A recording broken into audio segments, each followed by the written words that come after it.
It is the vaunted, dreaded day. The day of the pole shift. The day of the planets aligning with the sun in a magnetic field set to trigger ultra-massive coronal ejections from the sun, fabled to vaporize the Earth. Nibiru, Planet X, death comets, Thundar the Barbarian type destruction. Well, my friends, so far we're halfway or more globally into 2012. And soon we can leave this hoax behind. And I hope there aren't any mass suicides. I hope there aren't any mass killings in association with it. Because when you have the mainstream media, and that's who's pushed this, running around for decades saying that we probably have the end of the world. I mean, mainstream news saying that, giving it credence. I am surprised that we have not seen more bedlam. But I do have a report here. Some thought massive power outage in Annapolis marked the end of the world. Well, if you were on a respirator and the hospital didn't have backup power, it would be. And in about 3 to 4 weeks, if the power went off, the nuclear reactors would all melt down. There's 400 plus of those. So there's a lot of real threats we face. But no one ever seems to want to get focused and concerned about those. They're concerned about whatever the media hypes. Just like people still, most people will not swim in the ocean. They think Jaws is going to eat them because of the 1972 film. I know I beat that dead shark to death, but that's what this whole shooting hysteria is about. And I've got to say this. You know, the issue of our magazine that came out 3 weeks ago in late November, the December issue, This Man Wants Your Guns, and said he would use executive orders to do it, and the UN treaty. It wasn't hard to predict. People are like, wow, how'd you predict that? It's like predicting that a person that weighs 600 pounds is going to go pig out on ice cream. It's not a hard prediction. Or it's like predicting an alcoholic is going to, drink a bunch of alcohol, a non-reformed alcoholic or something. This is a no-brainer. And this morning, I happened to be going around on YouTube looking for news clips, and I ran into a National Democratic Party talk show host. I'm not even giving these people attention because they have such small audiences. And the person was admitting that, these pro-gun people that think there's a world government forming, they're dangerous, and people are listening to them, and, we're ignoring them, saying we've taken over, but really, that's just spin. These people are dangerous. We've got to get their guns now.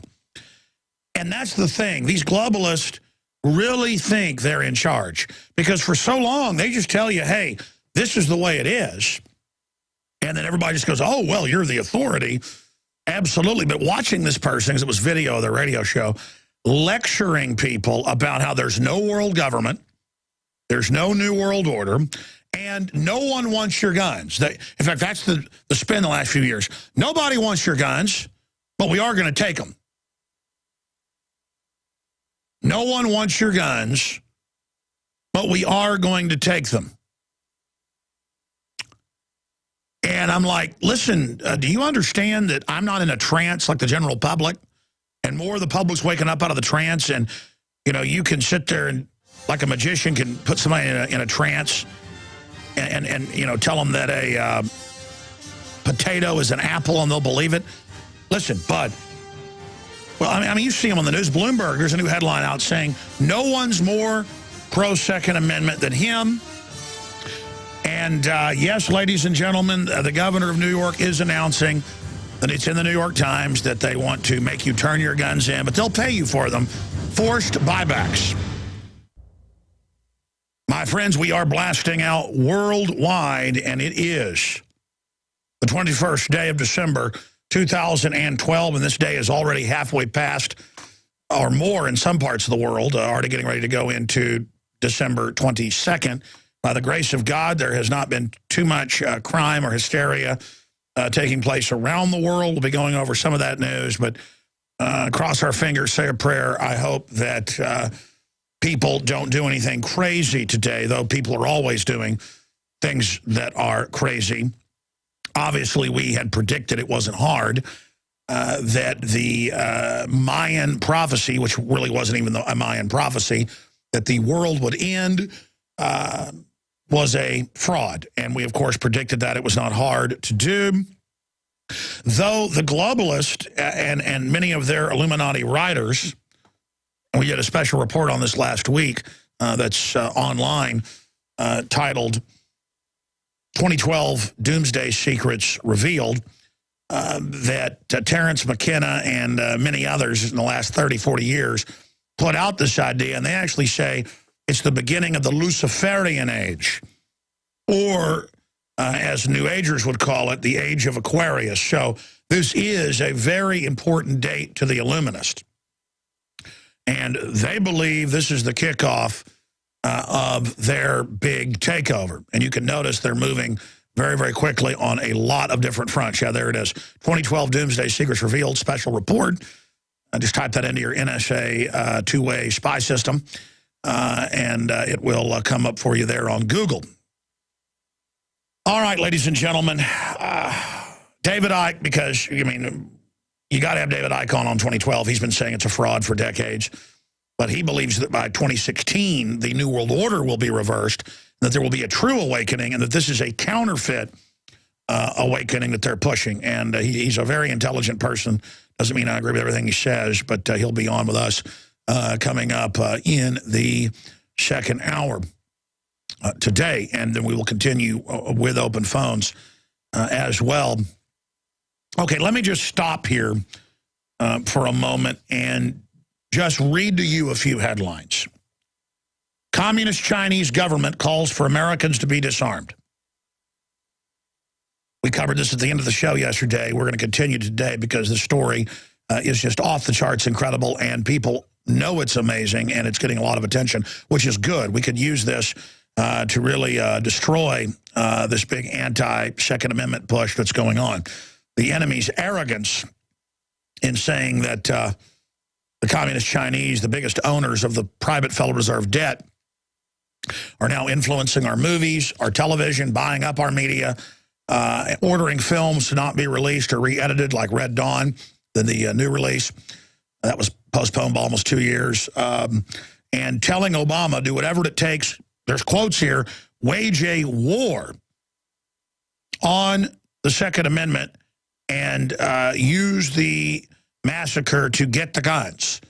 I mean, this is an authoritarian enemy, the #1 threat to what's left of the U.S., according to the Pentagon, and I agree, that has been basically set up as a globalist command base to leverage out the U.S., deindustrialize us, and then bring this nation finally down to its knees. And the CFR and others have pushed it as the Chinese century, 21st century. It's not the Chinese century, it's the New World Order, leveraging the Chinese people as a military and economic mercenary system, leverage that slave block against the rest of the world, bringing in slavery worldwide.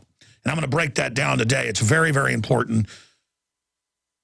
And explain how the globalists are playing the U.S. and China off against each other. They want the nations to be degraded, the people to be poor. We have everything in common with the Chinese people and the Russian people and the people of Europe and the people of Latin America. It's the globalist using a worldwide corporate system of playing what's left of the nation states off against each other to bring in their world government.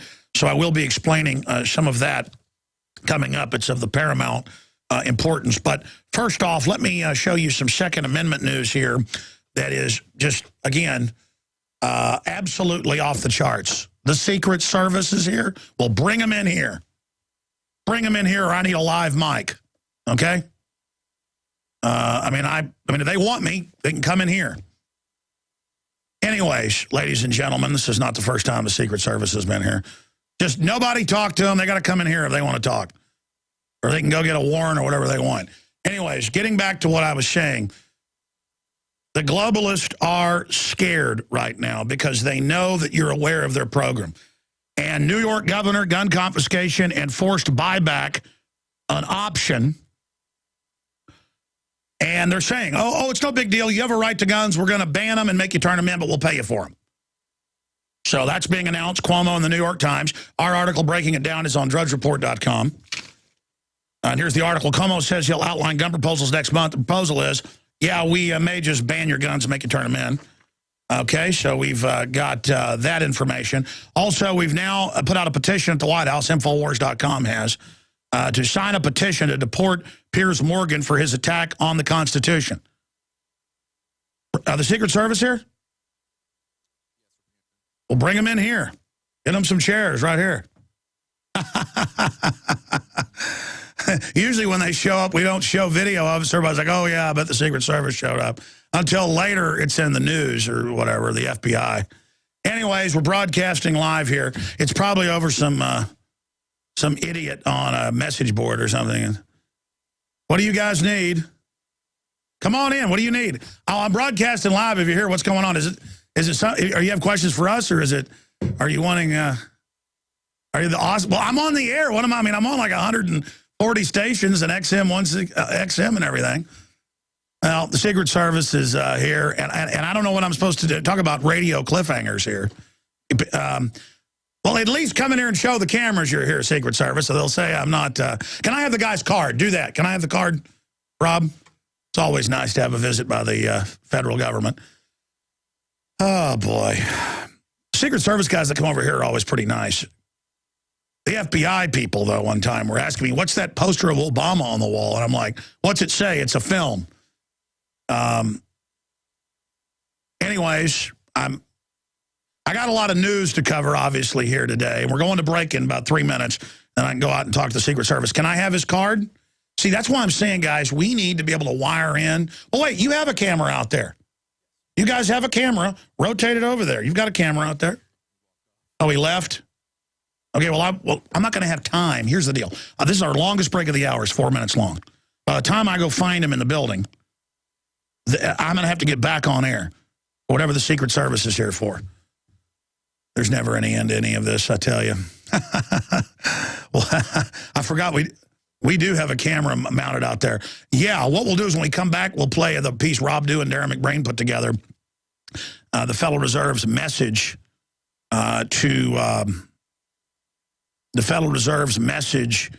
to Americans on Christmas. So we'll come on a break, play the bumper, play that, and they'll give me an extra minute. It's a really good piece they put together just yesterday in about 30 minutes. Very talented crew here. But again, Cuomo says he's pro-Second Amendment. That means you have a right to have all your guns taken New York City style. That's in what the Associated Press. We also, again, have now Cuomo saying, hey, let's just ban everybody's guns and have them turn them in. We'll give you money. But at the same time, no one wants your guns. Remember, that's a conspiracy theory, ladies and gentlemen, because Obama is a really, really nice person who's running all these predator drone attacks, killing people all over the world and signing the death orders. So we're going to go to break here in a moment. I get to find out what's going on with the Secret Service. You know, we could go out to break right here with the message from the Federal Reserve. Do you have that queued up? Let's go ahead and go out to break with that. Here it is, folks. The message to the... now, a special Christmas message from the Federal Reserve. This Christmas, the Federal Reserve would like to wish all of our slaves a very merry quantitative easing 4. Our current chair, Ben Bernanke, has perfected the art of giving money to foreign banks for many years, as seen in this rare home movie. Ben is currently giving these banks $85 billion per month. Excellent work, Ben. Once again, this is the Federal Reserve, wishing you and yours a very merry quantitative easing 4, and we hope to destroy your economy in the new year. Even got it on video. I don't have any personal beef with the individual Secret Service people, but they left, saying we'll just come back with a subpoena, and wouldn't tell us basically what it was about. Totally ridiculous. You guys just come back at 2 o'clock, or you can waste your time and get a subpoena. We've had those before. I'm sure it's going to be, let me just guess, an idiot commenter, I bet money, on planetinfowars.com or on Infowars.com. And I've tried to tell you trolls this. If you go on there and threaten somebody, I don't know what it's about yet. I mean, I'm going to love it if they're here asking me about what I think about Obama as some intimidation. That is, lets me know I'm really starting to get to them. That could be it, too. But 4 years ago, they were here asking, well, what's this about the Obama deception? And that was in March, 3 days before it was supposed to come out. And I'm like, aren't you here about something else? Well, that was FBI. I'm sure it was routine because I just saw the whole bearing guy with a clipboard, the rest of it. So I'll try to find out what it is. Not a radio stunt, folks. I assure you the Secret Service was just standing right there at that door. I said, come on in. The guy just literally smiled at me, turned red, and left. He didn't really look mad, but some of the crew said he was a little mad. You guys ambushed me. No, I want to talk to Alex Jones. And they said, okay, he's in here on air. And he just didn't hear that or didn't. And then he was all kind of grumpy at Dew. And Dew said, he was like, well, you ambushed me. And Dew's sitting there, barely got any sleep last night from the Christmas party, hair sticking up, and looks at him, Dew said, and went, you asked for Alex Jones. You didn't know he was on the radio. No, I don't know that. So, again, you can come over here at 2 o'clock for whatever it's about. Or, well, I mean, first he said, get off air. And then I can't just get off air to go talk to you. Of course, I think he may also then got upset and left when everybody pulled cameras on him. I think that's what irritated him. I mean, whatever, man. You got the NSA reading all our email illegally. I mean, give me a break. Give me a break. Quit acting like it's a big deal to be on camera. You got all us on camera and all the rest of it. Okay, folks, we're in the middle of 2012. So I guess we have marked December 21st, 2012 with something interesting, the Secret Service here at the office. And we are also marking 2012, and I feel like I'm being stabbed in the stomach with a bayonet right now. So that's an interesting thing. I hope I'm not getting the flu or something. But we are going to continue here on air today with all of the news. And you really should call your friends and your family and have them tune into the radio broadcast, whether you're listening on XM or AM and FM stations or the internet, Infowars.com, or watching video streams at prisonplanet.tv. You should share your prisonplanet.tv passcode with family so they can tune in and see the video as well, because this is a pretty big deal, what's going on right now. I mean, to say that is really not even covering 1/10 of what we're facing. The New York governor says that they're looking at gun confiscation through a forced gun buyback. And they say, well, look, yeah, we're going to make you turn them in and we're going to pay you. And it looks like that's what Obama's task force is going to be calling for, because that's what Biden has called for in the past when he's not giving speeches. In fact, yesterday we had this clip. I never got to it. Kurt Nimmo's article on it was called Biden's Beretta.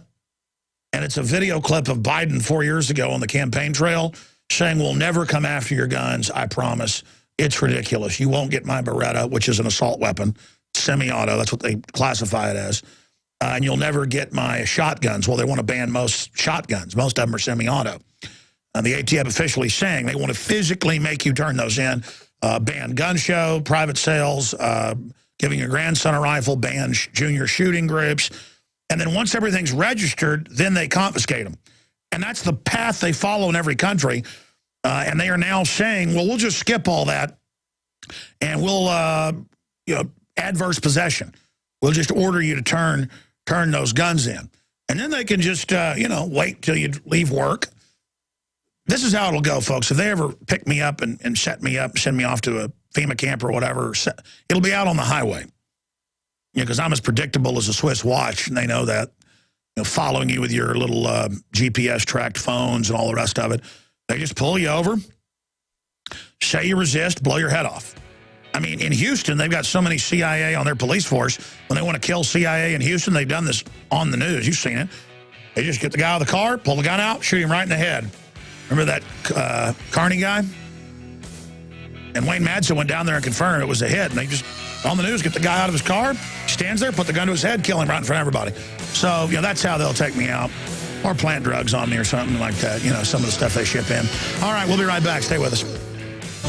So, ladies and gentlemen, I want to break down exactly what's happening here on this planet.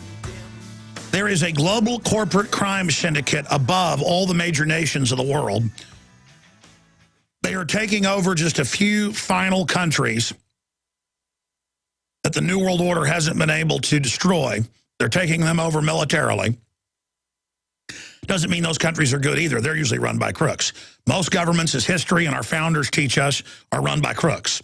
And the more subservient the people, the more enslaved, the more crazy the elites get. Because criminals then compete with each other in the power structure, and so the very worst gets into control. If good people are involved in society, then you have a virtuous and successful and wealthy system, but then the children always become decadent, their children become corrupt and evil, their children become satanic, everything collapses. So there is the problem with a wealthy nation, is that we had so much freedom, we became the wealthiest people in the world. 4% of the population, half the wealth. And now, even though we're a shadow of our former selves, people have just incrementally learned how to carry a greater and greater weight on their back. And the globalists are getting ready to bring in total Agenda 21, double and triple our power prices, sign us on to unlimited trillions of dollars of foreign debt that's not ours. And having us armed is going to be incompatible with the getting rid of juries, getting rid of grand juries, doubling, tripling the prison population. We already have the biggest in the world. Surveilling everyone openly, disappearing people forever that film the police. They already want life in prison in Illinois for filming the police. They want to be able to do full, cavity searches on the side of the highway with their whole arm, not just their fingers. They want to fully, absolutely dominate you. That's the criminal instinct. When you know you've committed all these crimes and you know you're sitting on top of Tiger, you want to go ahead and get that tiger tied down so you can then go ahead and slit that tiger's throat. They've stolen the world through fraud. Now they see us as like weevils in the pantry that have gotten into the wheat or gotten into the grain. And we need to be exterminated. And so that's why they have this arrogant attitude where they talk to us like we're children. They talk to us from their fake authority, and we're supposed to just grovel and be in complete fear. And we now sing the song, The Creed of Slaves. Now, the general public's rebellious with their neighbors or their bosses or with themselves, but they're not rebellious with the establishment. They see uniforms, they see black armored vehicles, they see the body armor, the helicopters. It is a religious sacrament, an icon, a relic now to fall to your knees and worship and grovel in fear, while saying you live in a free country. You're scared of the government and afraid they'll disappear you, but you're in a free government in a free country, and you're a conspiracy theorist if you warn people and say we're in grave danger. Of course, you know what the founders said. There is liberty when the government fears the people. There is tyranny when the people fear the government. And I always see emails and comments going, that's not the founders, that's V for Vendetta. No, that's art imitating life. The founders all said that over and over again. In fact, it's a Thomas Jefferson quote. When the government fears the people, there is liberty. When the people fear the government, there is tyranny. Thomas Jefferson. Thomas Jefferson. You may have heard of him. One of our founders, one of our presidents, I believe one of the greatest intellectual minds of all time. From my perspective, because I've read his writings. I agree with him. I like him. I want to see a Thomas Jefferson-style world, not a 1984 Stalinistic world. That's what 1984 is based on, as a high-level British intelligence officer who also served as a frontline communist commissar in the Spanish Civil War. Pre-World War II, and he'd also served as an imperial police officer and a lot of other issues. That's why George Orwell, Eric Blair was so uniquely suited to be able to really write about what a Soviet tyranny would look like in England. Well, that's why when you read 1984, so much of it is what we're now going into. You're like, man, how did he guess all this? He didn't guess it. He took what he learned and seen firsthand in India, in France, in Spain, in Russia, in England.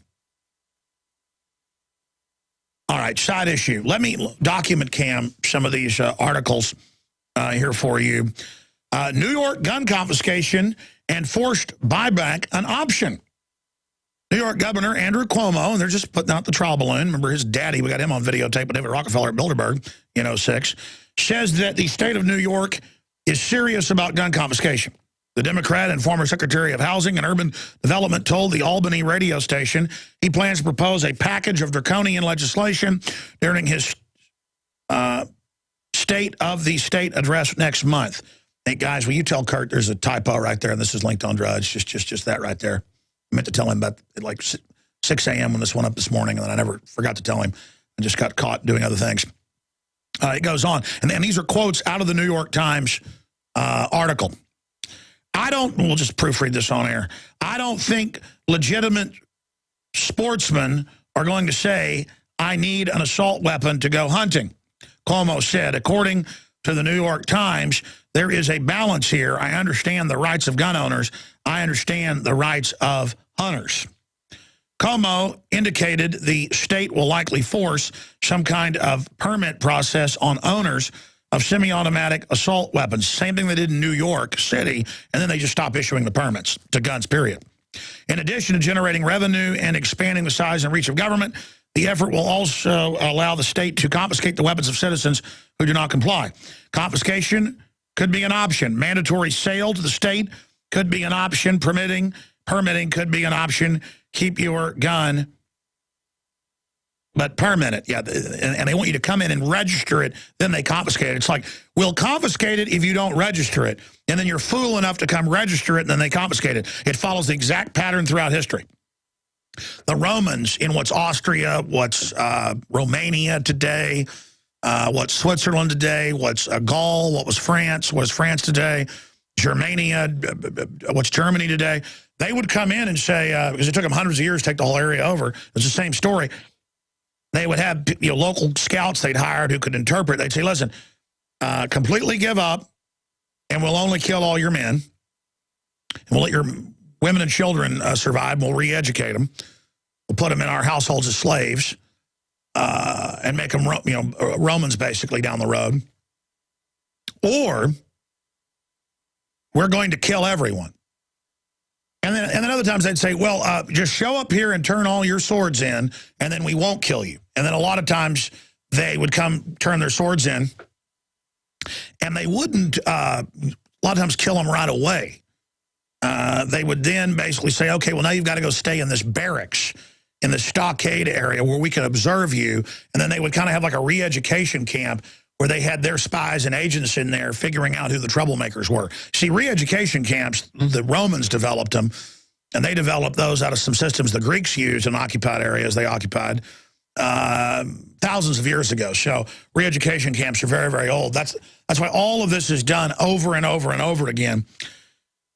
And so they always tell you, oh, just come register those. You can keep it after you pay a small fee and do a background check. And Laura did a background check to get these. Well, this is a new one where we decide if you can keep it. Just come on in with the guns and we won't SWAT team you. And then they're going to SWAT team people who don't come and register. They're going to go, well, we know you have guns because they were already registered with the NICS. They just want specifically what you got, so you bring them in so they can take them on the spot. And then they'll know you've got the guns. They'll just SWAT team you, put it on the news, maybe kill some people at a few houses to scare everyone. And the good old boys will all line up with their tails between their legs and come in and, here's my gun. The cops will be, all right, keeping our eye on you. Not going to give us any trouble about this. You understand we got to do this. And then they're all writing reports, quick reports, where they do it, boxes are checked off, seemed angry, seemed upset, seemed friendly. Well, though that's a sign you're a terrorist, and then now you're a terrorist. Even after you turn your guns in, you're always going to be a terrorist under Homeland Security. It was always for you. It was always for veterans, libertarians, conservatives. It was always for you. And see, now they're letting you know. They're saying it, you're in the Klan if you own a gun. You're a racist. You're a murderer. You're a terrorist. You're a bad man. And you're being taught how you're the bad man. So this article is up at Infowars.com, and in the State of the State address, he is set to say, any guns that aren't registered with us, we've got to authorize it now and then basically confiscate them from that point. And that is directly out of an article in the New York Times. Cuomo says he'll outlaw gun proposal next month. And Nemo, who wrote this article at 4 a.m., did a great job. The reason I know is I got up at 5:30, went to Infowars.com. That's my problem. Even if I stay up till 1 in the morning, I get up at like 5:30. Turning into an old man, I get up earlier and earlier. I noticed Nemo had just posted an article at like 5:30 in the morning, and I called him. And he said, yeah, I couldn't sleep. And I said, wow, good find, because this was just buried in WGDJ-AM. They have the audio up there. And buried in the New York Times, like a little footnote. Oh, there's a little proposal he's going to have. We're going to confiscate him and pay you back for him. Because the way he says it is, well, we could just confiscate him outright and pay you for him. Or maybe some people could keep him, but register, and then we'll confiscate him later. You know, it's no big deal. Okay, I want to get into communist China and break down what we're facing with them. But first, here's something that you can really send a message with. And to a great extent, it is symbolic, but it's very, very important. Signed petition to deport Piers Morgan for his attack on the Constitution, also by Kurt Nemo. Infowars.com has posted a petition on the White House website calling for British citizen an enemy of the Constitution. Boy, that's putting it lightly. And the Bill of Rights, Piers Morgan, to be deported. And this is a guy that came out and said, I am a British supremacist. I have invaded you. I have dominated you. I have taken you over. In fact, Kurt's so nice, he didn't even add that in here. I think we should add why we're doing this. You know, where he says, I have invaded. I have taken you over. I will get your guns. The British are superior. We are retaking you over. I mean, again, this is to demoralize us, to just condition us, where the communist Chinese are saying, hey, we're going to take your guns. Russian TV is saying, take our guns. Dr. Paul Craig Roberts was blown away when this happened to him when he was on RT a few days ago. Our globalist-run media, CNN, it's not really our media, MSNBC, it's also foreign. It's not really state-run media. You can say that to a certain extent. It's foreign government, foreign bank-directed. It's foreign-run media, foreign corporatist-run media. But also, our government is that, so it's running the media, so it is. We have an occupied government that then runs a state-run media. Okay, continuing here. Morgan Democrats in Congress, the Obama administration, are trying to outlaw all semi-automatic weapons, firearms, and mischaracterizing as military weapons are full automatic.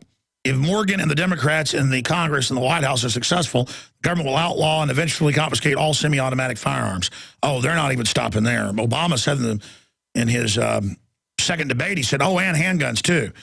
See Melissa Milton's article on Morgan's treasonous behavior here, and Kurt does link to it, but people need to see the images of those tweets where he said, I will get your guns, I am dominating you, there's nothing you'll do. And again, he doesn't do that from a point of arrogance. You think he's arrogant. It's meant to break your will. Just like TSA sticking their hands down your pants or dragging your kid off to a private perv room or pulling your wife and daughter over and ramming their hands into them with no due process, no judge, no jury, no probable cause, and the state police saying, well, that's reasonable. We say it's reasonable. Reasonable says oath or affirmation with witnesses with a sworn out oath and the person's places and things to be searched. That's what's reasonable.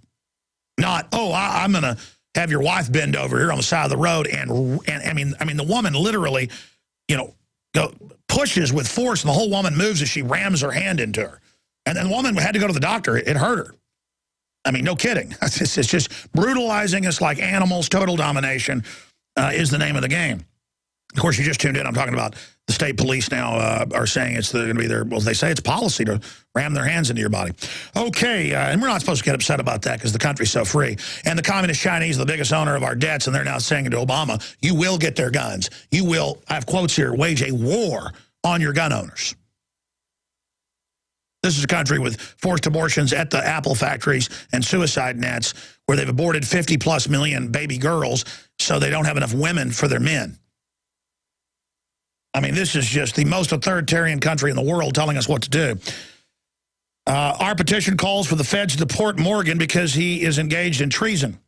He is engaged in sedition. He is engaged in espionage. And great job, Kurt, but I think I'd like to add that he's not even a U.S. citizen, so it can't really be treason, though I agree it could still be called treason because he's here. But, I mean, it's espionage against the Republic. It's espionage. It is It is agitating in an attempted overthrow of our Bill of Rights and Constitution to deliver us into absolute despotism.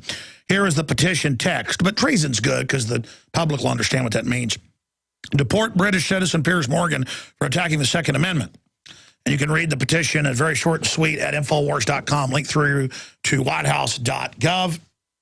And again, these petitions are there so the globalists can call for gun confiscations and things and claim that it has support for the people. But that's not the real context of what's going on here and what's happening here. We just use the petition process to get media attention to show how illegitimate these people are and make sure that they don't just use the petition system for themselves. So again, that is all up at Infowars.com and prisonplanet.com right now. Sign petition to deport Piers Morgan for his attack on the Constitution. And I didn't tweet that this morning. Paul Watson does stuff on my Twitter. It's real Alex Jones. But if we haven't, can we retweet that and ask people to go sign the petition? Let's get a few 100,000 petitions in there to tell the redcoat usurper who's here declaring that we are his slaves. And he's declared he's here conquering us. Let's deport him to England, where he potentially could be facing criminal charges for phone hacking and other yellow journalism, illegal activities in England. I mean, I know the globalists love you here. The bankers brought you here as a mercenary against our republic. And we obviously should be boycotting CNN. I mean, it is just an absolute anti-American organ of evil. Fareed Zakaria, who also is a Bilderberg Group member and constantly calling for world government authoritarianism and to turn our guns in, he should leave our country immediately as well and go to North Korea, where I'm sure he could become a functionary in their government. He acts and behaves exactly like a literal incarnate demon. So that's some of that news. I want to come back after the break and get into the biggest news. The communist Chinese, along with the Russians and other foreign media like CNN, it's not just state-run, are calling for our guns to be taken and for an all-out assault on gun owners. And, of course, we have the Weatherman hearings where they said they plan to bring in the communist Chinese. All right, my friends, we are here back live on this 21st day of December 2012. And if you're watching on prisonplanet.tv, you may notice that I have a globe here, a modern world map globe of our planet that was supposed to end today because it was 2012, another mainstream media hyped operation. Now, I have an article here at Infowars.com that's also up at drudgereport.com on the left-hand side, next to an image of the president bowing to the communist Chinese president. Communist Chinese government calls for Americans to be disarmed. Their official government outlet said that a war should be waged to get our guns. They used the term war, that no matter what the political cost, we must be disarmed. Now, you have to understand, communist China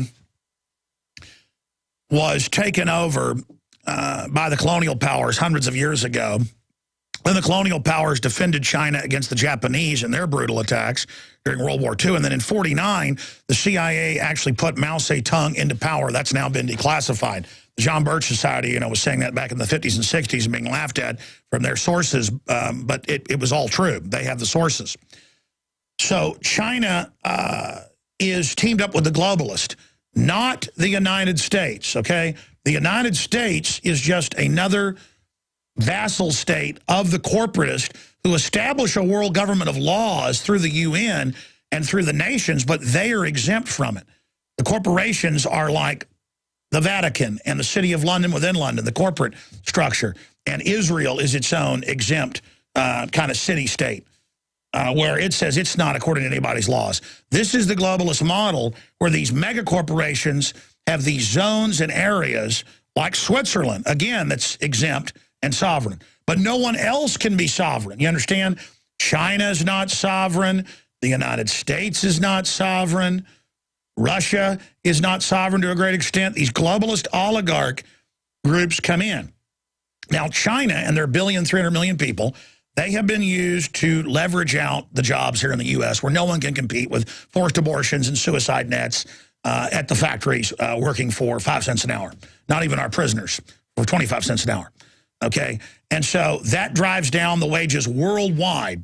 to reverse development and to reverse a better standard of living. They want to lower the standard. Okay, and so now China, we're told, is the biggest owner of our debt that the Federal Reserve has manipulated us into. And so what's happening is we're going into globalism now with the UN treaty with Russia, China, India, all these other countries calling for us to be disarmed in the treaty. And now that treaty's coming up. So now we're told by Piers Morgan from the country we got away from that ran its own global empire, but it wasn't the country, it was the city of London, in London, that ran that empire, out of the first country they conquered, England, which they then conquered Scotland and Ireland with. Then they conquered most of Europe financially and militarily and through economics the rest of the world. The United States was a colony of these people and broke away from it. But now we're going back under it. That's what globalism is. And we've been maneuvered to be told China is our biggest owner and that we owe all this money to them. So now the authoritarians and all the foreigners, including RT, is now calling for our guns to be taken on Russia today. And Dr. Paul Craig Roberts is outraged by that and speaking out against it. And so am I. So you got Russian state-run media, Chinese state-run media, and some of this going into the U.S., lobbying for our guns to be taken because they can't have a world government if the U.S. and Switzerland is allowed to have guns, but everybody else has to turn theirs in. This is a global government. So it is being announced that the Chinese and Russians, who are just part of this global government, are demanding that the American people turn all their guns in. Governor of New York saying they're going to go for a forced gun buyback where you turn all your guns in and they disarm you and then pay you back.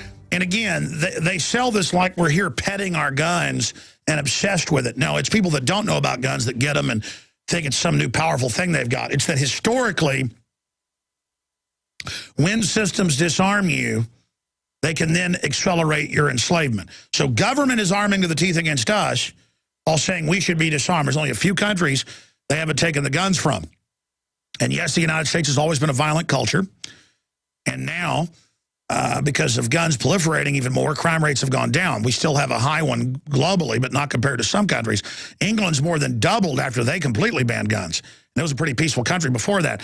Somebody who could speak to that is David Icke. I really wanted to get him on, and I twisted his arm to come on because he's busy writing another book for 2012. December 21st. This is the vaunted day. We are in the middle of it. And he had said over a decade ago that it wasn't going to be, the end of the world event like they'd said. He's gone and even met with the Mayans and others, and none of their prophecies ever said this. So why have the globalists pushed this date? Well, they are saying it is the launch of their Luciferian era, which is a counterfeit to the true awakening that we do see happening. So everything they do is a counterfeit. And David believes the real awakening flashpoint or jump point is 2015, 2016 from what he's seeing. And I want him to talk about that today, but also the state of the world and what we're facing. We go to break here in a few minutes. David Icke of davidicke.com. Just had over 6,000 people attend a big historic event in London that made international attention. David, great to have you on with us. Hello, Alex. There's so much to talk about. You've heard some of my questions, but going out to break here, after we get into my questions, what are some of the things that are front and center with you today? Well, I just think we're heading, Alex, to a point in the new year in 2013 when so many things are going to come together. We have a president now in a second term. He has no other election to win. We have this fiscal cliff, as they're talking about, and this obvious agenda to push on down the road of the Hunger Games. If people saw that movie, there was a few people absolutely staggeringly rich in a high-tech, top-of-the-range luxury capital, and the rest of the people who were feeding that wealth were actually in abject poverty and under beyond Orwellian levels of control. Now, it was interesting to me because, I follow symbolism a lot, and so-called coincidence that Suzanne Collins, who wrote the Hunger Game books, should be in living in that area of Sandy Hook.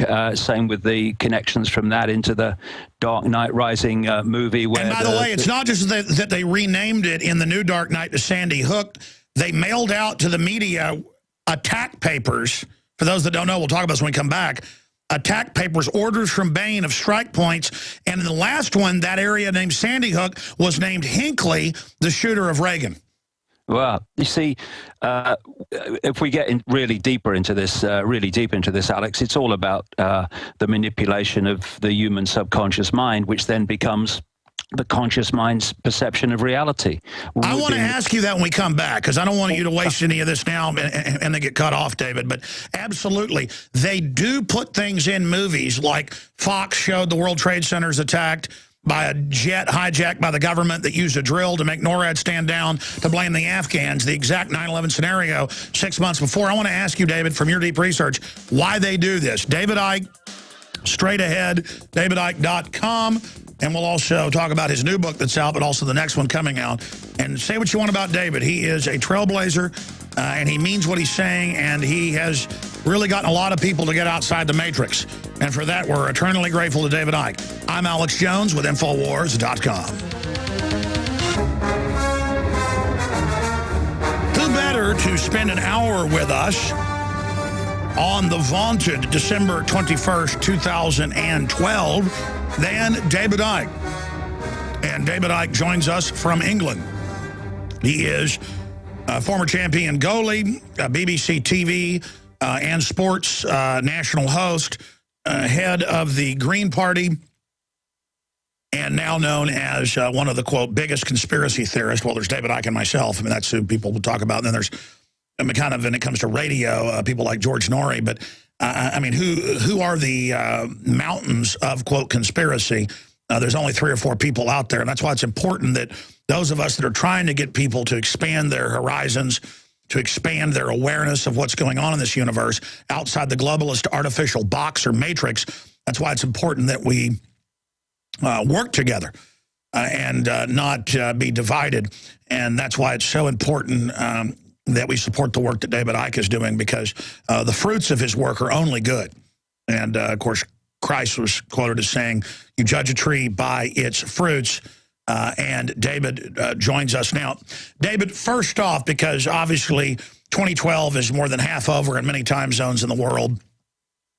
Thankfully, within 12 hours or so, it will be completely gone. What was behind, from your view, this hype put out by known Illuminati people like Terence McKenna and countless others in the 70s that this would be this New Age or Luciferian time?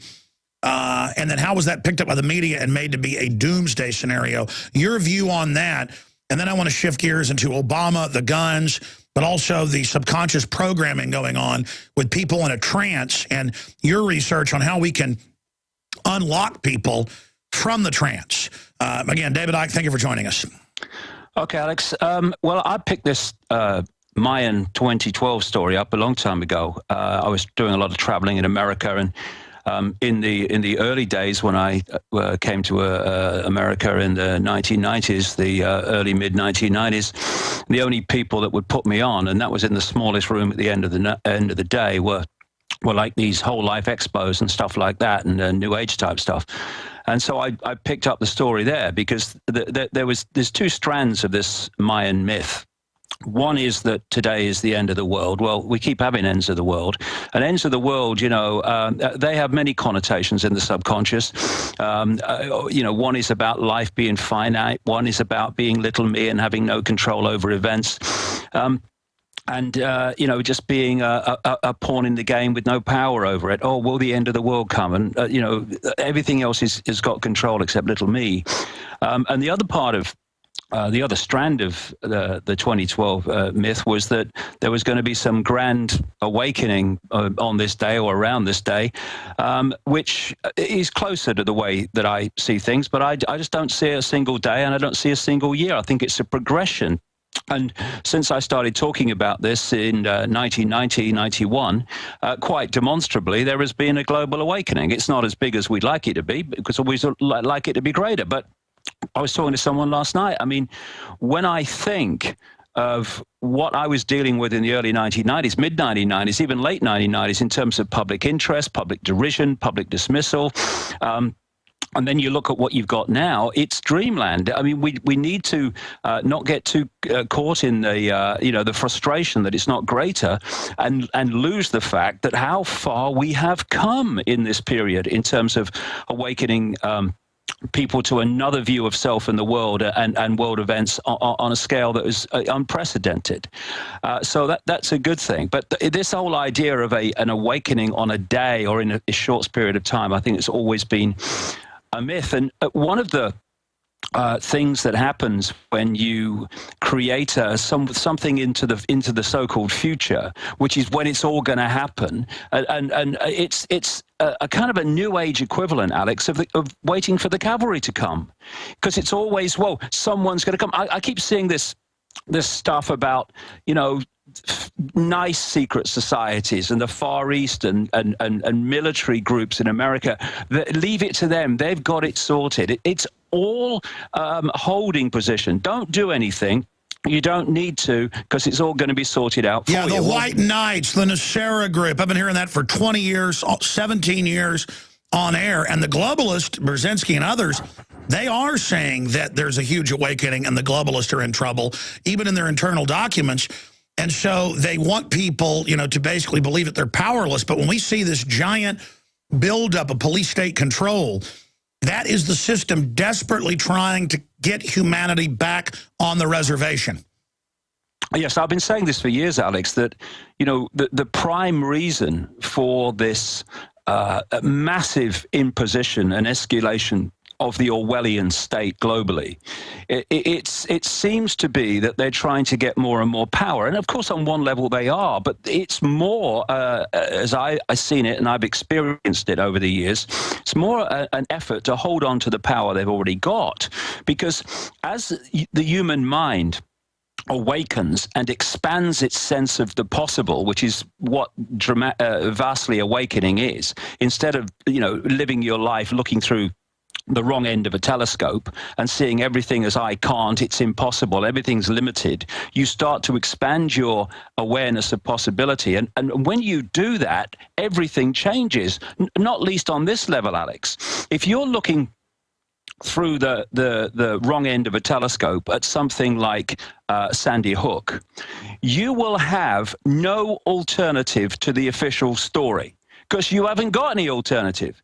If you expand your mind and you expand your awareness to the technique of problem reaction solution, of creating a problem to offer a solution to it, i.e. what's happening now with the attack on gun ownership, then you do have an alternative to the lie, and suddenly the lie is under challenge. And let me just bring in one piece of evidence. We have a government and governments caught staging all these other assassinations and killings and Operation Gladio, hundreds of mass shootings and bombings in Europe to take liberties. They've done this before. They passed the 68 Gun Control Act on the backs of RFK, JFK, and MLK, which it's all come out in court, were murdered by elements of the government. The congressional hearings certified Kennedy was a conspiracy, but the mainstream media never reports that.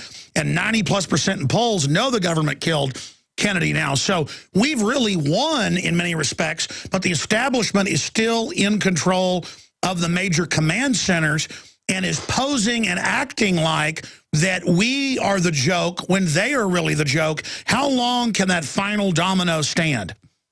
Well, it will stand as long as people stand for it. In the end, it's about choice. And people in very, very large numbers have made that choice in recent times to open their minds to greater possibilities. What that process needs to do is continue, because what we need to open our minds to is a far, far greater story than it appears to be, even on the face of it. And even when you've opened to problem reaction solution and manufactured gun attacks and manufactured terrorist events. Because what we're dealing with, Alex, is a force hidden from human sight that understands how reality operates, how we interact with it, and how we create it. And it has set up a society through its control of science, not least through funding and peer pressure and all the other stuff that goes on, and through the media and through what we bravely call education, which is keeping from people this understanding of reality that this force has. Thus, if you know how reality works and know how you can manipulate people to perceive the reality you want, and you keep that knowledge from the population, the target population, you're going to have the target population laughing, ridiculing, and dismissing people who stand up and say, this is how reality works and this is what the game is. Let me just explain this in terms of, and this will bring in lots of things, Alex. The Mayan stuff, it will bring in why they put stuff in Hollywood movies and television programs ahead of what they're seeking to create. You know, the reality that we're experiencing every day, people listening to this show now, is so not like we appear to be experiencing it. You stand and look into the night sky, and you'll see all those lights, all those planets and stars, and they talk about billions of light years and all this vast distance.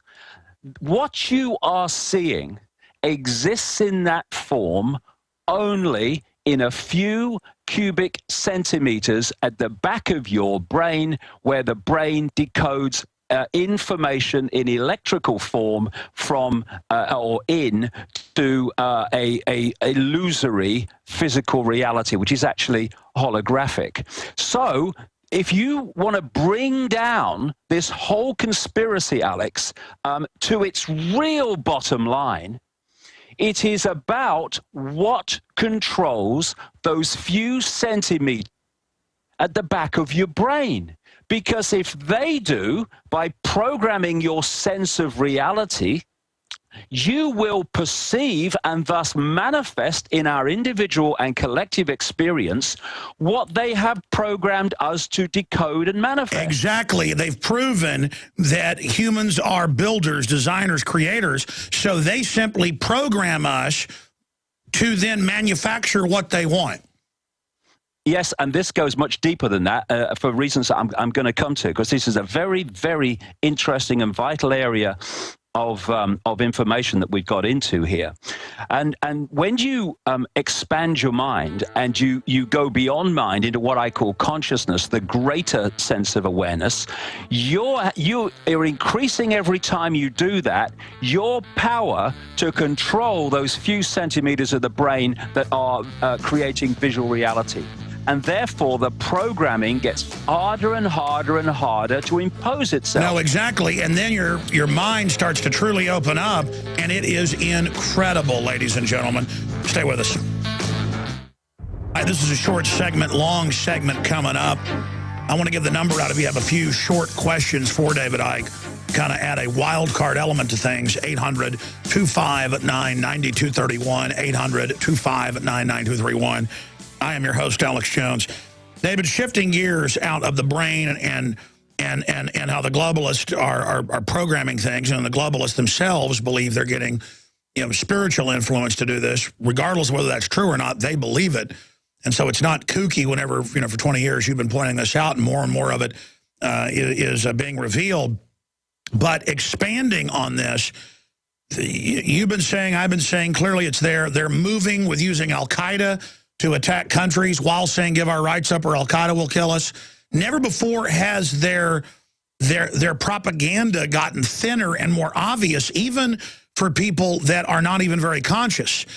And is that being done on purpose? Why are they getting so sloppy? It's not just you and I and millions of others that are already awake that are seeing this. It's more and more people. I mean, I'm seeing the globalists move forward of their own inertia like a juggernaut, but they're on fire. They're burning down at the same time and moving ahead saying, we don't want your guns. We're just going to confiscate them. They're actually in the news saying that. I mean, they're moving forward with forced inoculations. They're moving forward. What's happening? Well, you see, I've been saying for years, there's a kind of a race on, if you like. They've been aware that this awakening was coming, and therefore they've been preparing for it. And what we're seeing now is a race between them locking everything down to the point where there's no margin. See, this is why they want microchips. In the end, Alex, those few centimeters at the back of the brain are the key. because the microchipping is about the external, and many other things too, but it's about the external manipulation of a sense of reality. And sense of reality becomes created reality in that by the brain. And so they're feeding us stuff in Hollywood movies, because, which is, I mean, people say, and it's a good question, you know, if you don't realize how this works, why are they telling us what they want and what's coming in Hollywood movies? Surely they don't want us to know, but they do.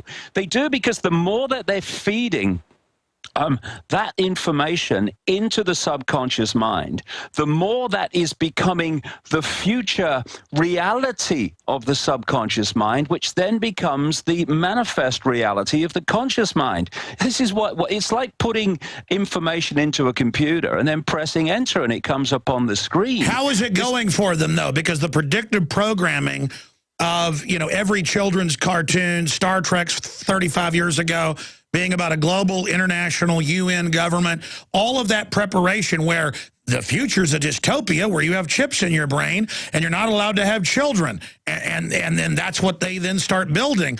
Clearly, that's what Brave New World's all about. Huxley said that was there to condition us, and he was one of the insiders, as you know. How is it going for them?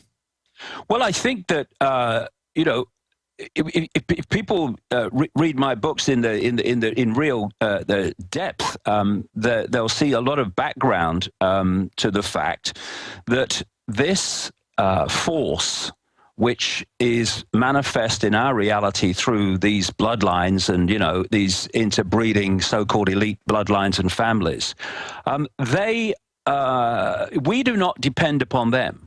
They depend upon us. It's the relationship between humans and this force and their representatives in human form of the parasite to what it's parasiting off, the parasite to the host. Humanity is the host. These are the parasites. We can exist and prosper. My goodness me, we can prosper even more greater than we ever imagine currently without the parasite, but it can't exist without us.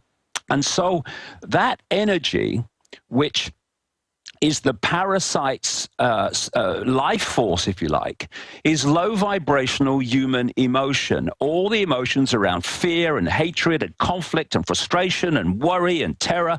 And thus, they have manipulated and constructed global society to create situations that constantly generate those energies. So you can look at Sandy Hook, but we're missing the point if we look at it only on one level. On one level, yes, it's about an excuse to take guns away because of the same reason that they stopped guns and ammunition being owned by Jewish people before they started rounding them up in Germany. Yeah, that's one level. And on another level, it's going to be used to create copycats, more people shooting schools, because that's the feedback loop, conditioning people to go shoot up schools. This will undoubtedly cause more school shootings. Yeah, that's another one. Another one is to create what? Emotional trauma collectively in the population, not just in America over Sandy Hook, although obviously much greater there. Because stay there. We're talking about psychic vampires with David Icke. Stay with us. David Icke is our guest. We're going to take some of your phone calls coming up here. I wanted to get him on with us during the vaunted December 21st, 2012. But he wanted to finish up with his take on Sandy Hook.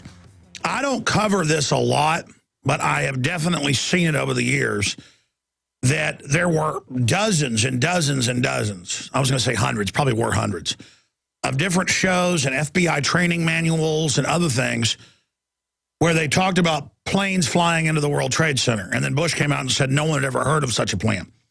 Then there were drills of the CIA flying the exact same aircraft into the World Trade Center and Pentagon that day. That was in the back of the paper. Yeah, I mean, that's mainstream news. I've made films on the subject showing the news articles and clips. We know there was a NORAD stand down. Well, 6 months before, on Fox Entertainment Television, the spinoff of the X-Files, The Lone Gunman, with Dean Haglund and others, who's been in studio here many times, 5-6 times, over the years, after that event, the government hijacks a jet by remote control, claiming Arab terrorists are on it, to fly it in the World Trade Center. They use an anti-terrorism drill as the cover for the attack inside government, in case other parts of the government find out. That's how real terror attacks are bootlegged. To attack the World Trade Center, to then blame it on Afghanistan and invade. And there were countless other things. The brother of the Oklahoma governor at the time wrote a book that came out close to a year before Oklahoma City, where a Tom McVeigh bombs the federal building. And then it starts a huge roundup of right-wingers. This is the kind of stuff that just happens over and over again. And I know throughout history, the establishment likes to leave calling cards so they can brag to each other. That's kind of the surface. But Anton LaVey, I studied The Globalist. I studied some of what Aleister Crowley wrote. But I went back to stuff for 1,000 years old, 500 years old, Jewish mysticism, Babylonian mysticism, and looked, and it's all the same thing. And they believe, they call it lesser magic. That's what David Icke's talking about. If you do it's what voodoo is, a model of somebody, and then you stab it, and then it makes them actually get hurt. And whether it's real or not, I don't believe in stuff like that, that it's actually the doll doing it. Something spiritual is happening, or something in a plane we don't understand, to put it, say, in layman's terms. You know, they know sixth sense is there. It's been scientifically proven. They know birds and things know days before a hurricane even forms or an earthquake. They have these cells in their brains that pick up magnetic information. They've proven humans have these. They know birds follow these magnetic lines. Well, then you find out all these cultures built temples on these lines. So the ancients know what we've now been hidden. And if Anton LaVey talks about it, it doesn't matter even if you don't believe in magic, this stuff still works. Well, whatever the case is, whether it does or doesn't, they believe in it. So this is why, and I said Dark Knight Rises, I said it's going to cause mass shootings and stuff. I said that on air, on record, because I could see the programming just watching it. And then how they leaked the thing where Bain says the fire goes up and all that. I said this is calling for a revolution of violence to disarm us. Now, Bain, and Adon Salazar wrote an article about this. The company that put it out, and we're going to David, since he brings it up, I want to back him up here, sent out to key media and people a scroll that looks hand-drawn on the outside with orders from Bain to strike certain areas. And the strike point is Sandy Hook in fictional Gotham. Now, the same map was in the last one as a strike point, but the same area that was Sandy Hook was called Hinckley. And we're all freaked out because now we're finding there's names of lone assassins and things all over this. Now, that could be a coincidence, but when it's then the actual new assassin that happens, something really is going on here. Now, coincidence, yeah, 1 in a billion, 1 in a trillion. It's like they ran a drill of the exact same bus and exact same trains being bombed on the exact same time. Look this up. It's on BBC News on 7/7. Now, David, I'm going to shut up. You've got the floor on this subject. Then I want to get to some calls and some other issues. Well, voodoo is very straightforward, and all this stuff is very, very straightforward. When you create a hologram in a studio, the information that creates the apparently three-dimensional form is in a waveform. And when you look at it, it looks like a fingerprint. It's just wavy lines. But you fire a laser at the wavy lines, and suddenly, and apparently, the best of them anyway, an apparently solid three-dimensional form appears miraculously in front of you. And, we've seen holographics is being used more and more in stage shows and conferences and all this stuff, and on television. And so if you can get to the waveform level of everything, let's keep it simple and say, keep it simple, the electromagnetic field of everything, then you get through to the holographic projection. Therefore, voodoo is focusing the mind. The doll doesn't do anything. The doll is simply a focus of attention that represents the target. And by focusing attention on the doll, and what you're doing is you're focusing attention on the electrical magnetic field of the doll, you can connect that frequency-wise, vibrational-wise, to your target. They become, in effect, one field. So what you do to the doll then gets transferred to the target through the electromagnetic field. This is how it's done, and this is the level of awareness of reality, that those behind those that we see as obvious orchestrators of this stuff, they're still artisans and oil rags if you can actually see them. That's what they are doing. And so the more that they can affect that field in terms of your emotional state, your perception state. See, with Sandy Hook, very, very quickly, one of the other expressions of this is that virtually every parent, after that happened, when they leave their children at school the next day, on the next day, and the next day, they're thinking, well, I see them again. Now, of course, on a statistical chance alone, I mean, it's so minute, it's unbelievable. But it's so big in their psyche and in their emotional traumatic reaction that it becomes a question of, will I see them again? And that is anxiety, which is constantly being generated into the field. A war, a pepper bombing a city is a massive injection of this emotional fear, anxiety, terror that these people feed off. And to answer a question earlier, Alex, you know, how is it going for them? Imagine that to eat, to have sustenance, to survive, you had to have a target population or a target person acting in certain ways. Because if they don't, food source is finished. Well, that's a certain kind of panic. And when you start to see people in greater and greater numbers starting to awaken and act in ways that are denying that food source and are starting to see how it works, then that anxiety's increased and increased and increased. And what I'm seeing with this massive push from all directions, plus the fact that it's being done with almost so little cover now, that to me is absolute blind bloody panic. And therefore, we need to keep the pressure on when they come to us and start trying to demonize us for standing up for things that they don't want. We just have to stand firm, because in the end, and this is what is being shown to be done, if we don't stand down and we keep putting this information out, the information is so powerful in its effect in the end. Why? Because it's true. And well, I've seen this. I agree. I've seen this a million times when you're dealing with bad police. Not all police. They're trying to twist them, though. A lot of police are resisting it. When you're scared of government people, they feed and get more wound up and more crazy. When you laugh at them genuinely from a place of no fear or talk to them like they're children, they absolutely run.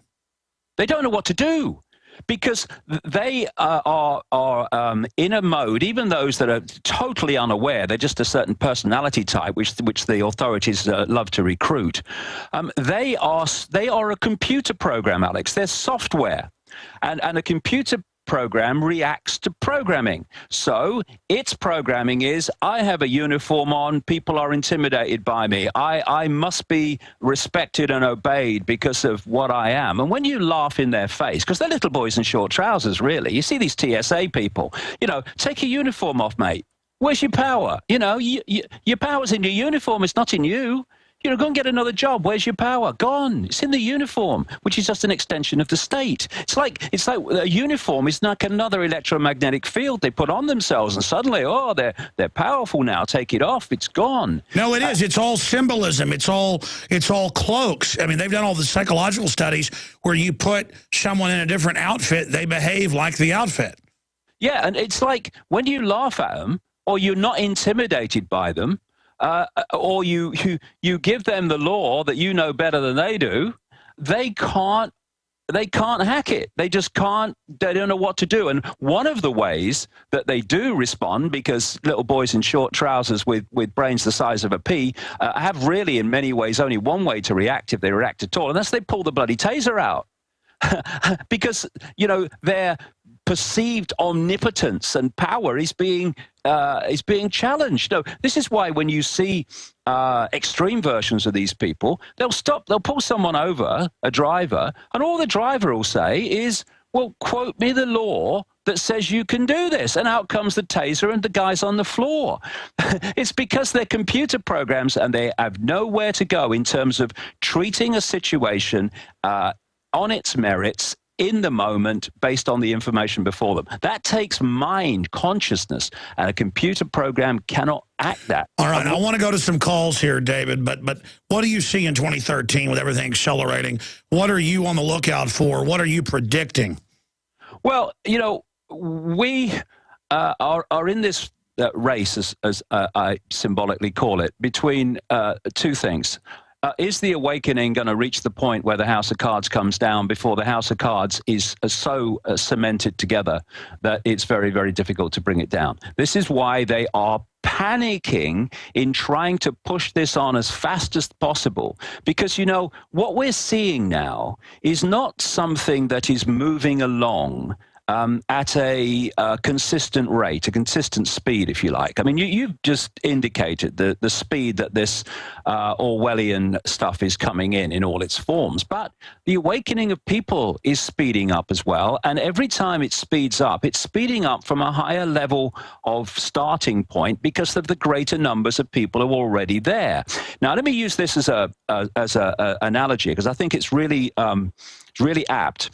If you have a dam and it's holding back a body of water, that water can take a very, very long time to undermine the dam to the point where cracks start to appear and you actually see it's being undermined. But the time difference between the cracks appearing and the dam collapsing is very, very much shorter and narrower than it took to start the cracks in the first place. And what we are at now, I would suggest, in undermining this, exposing it, and bringing it to an end, is we're at the end of the beginning.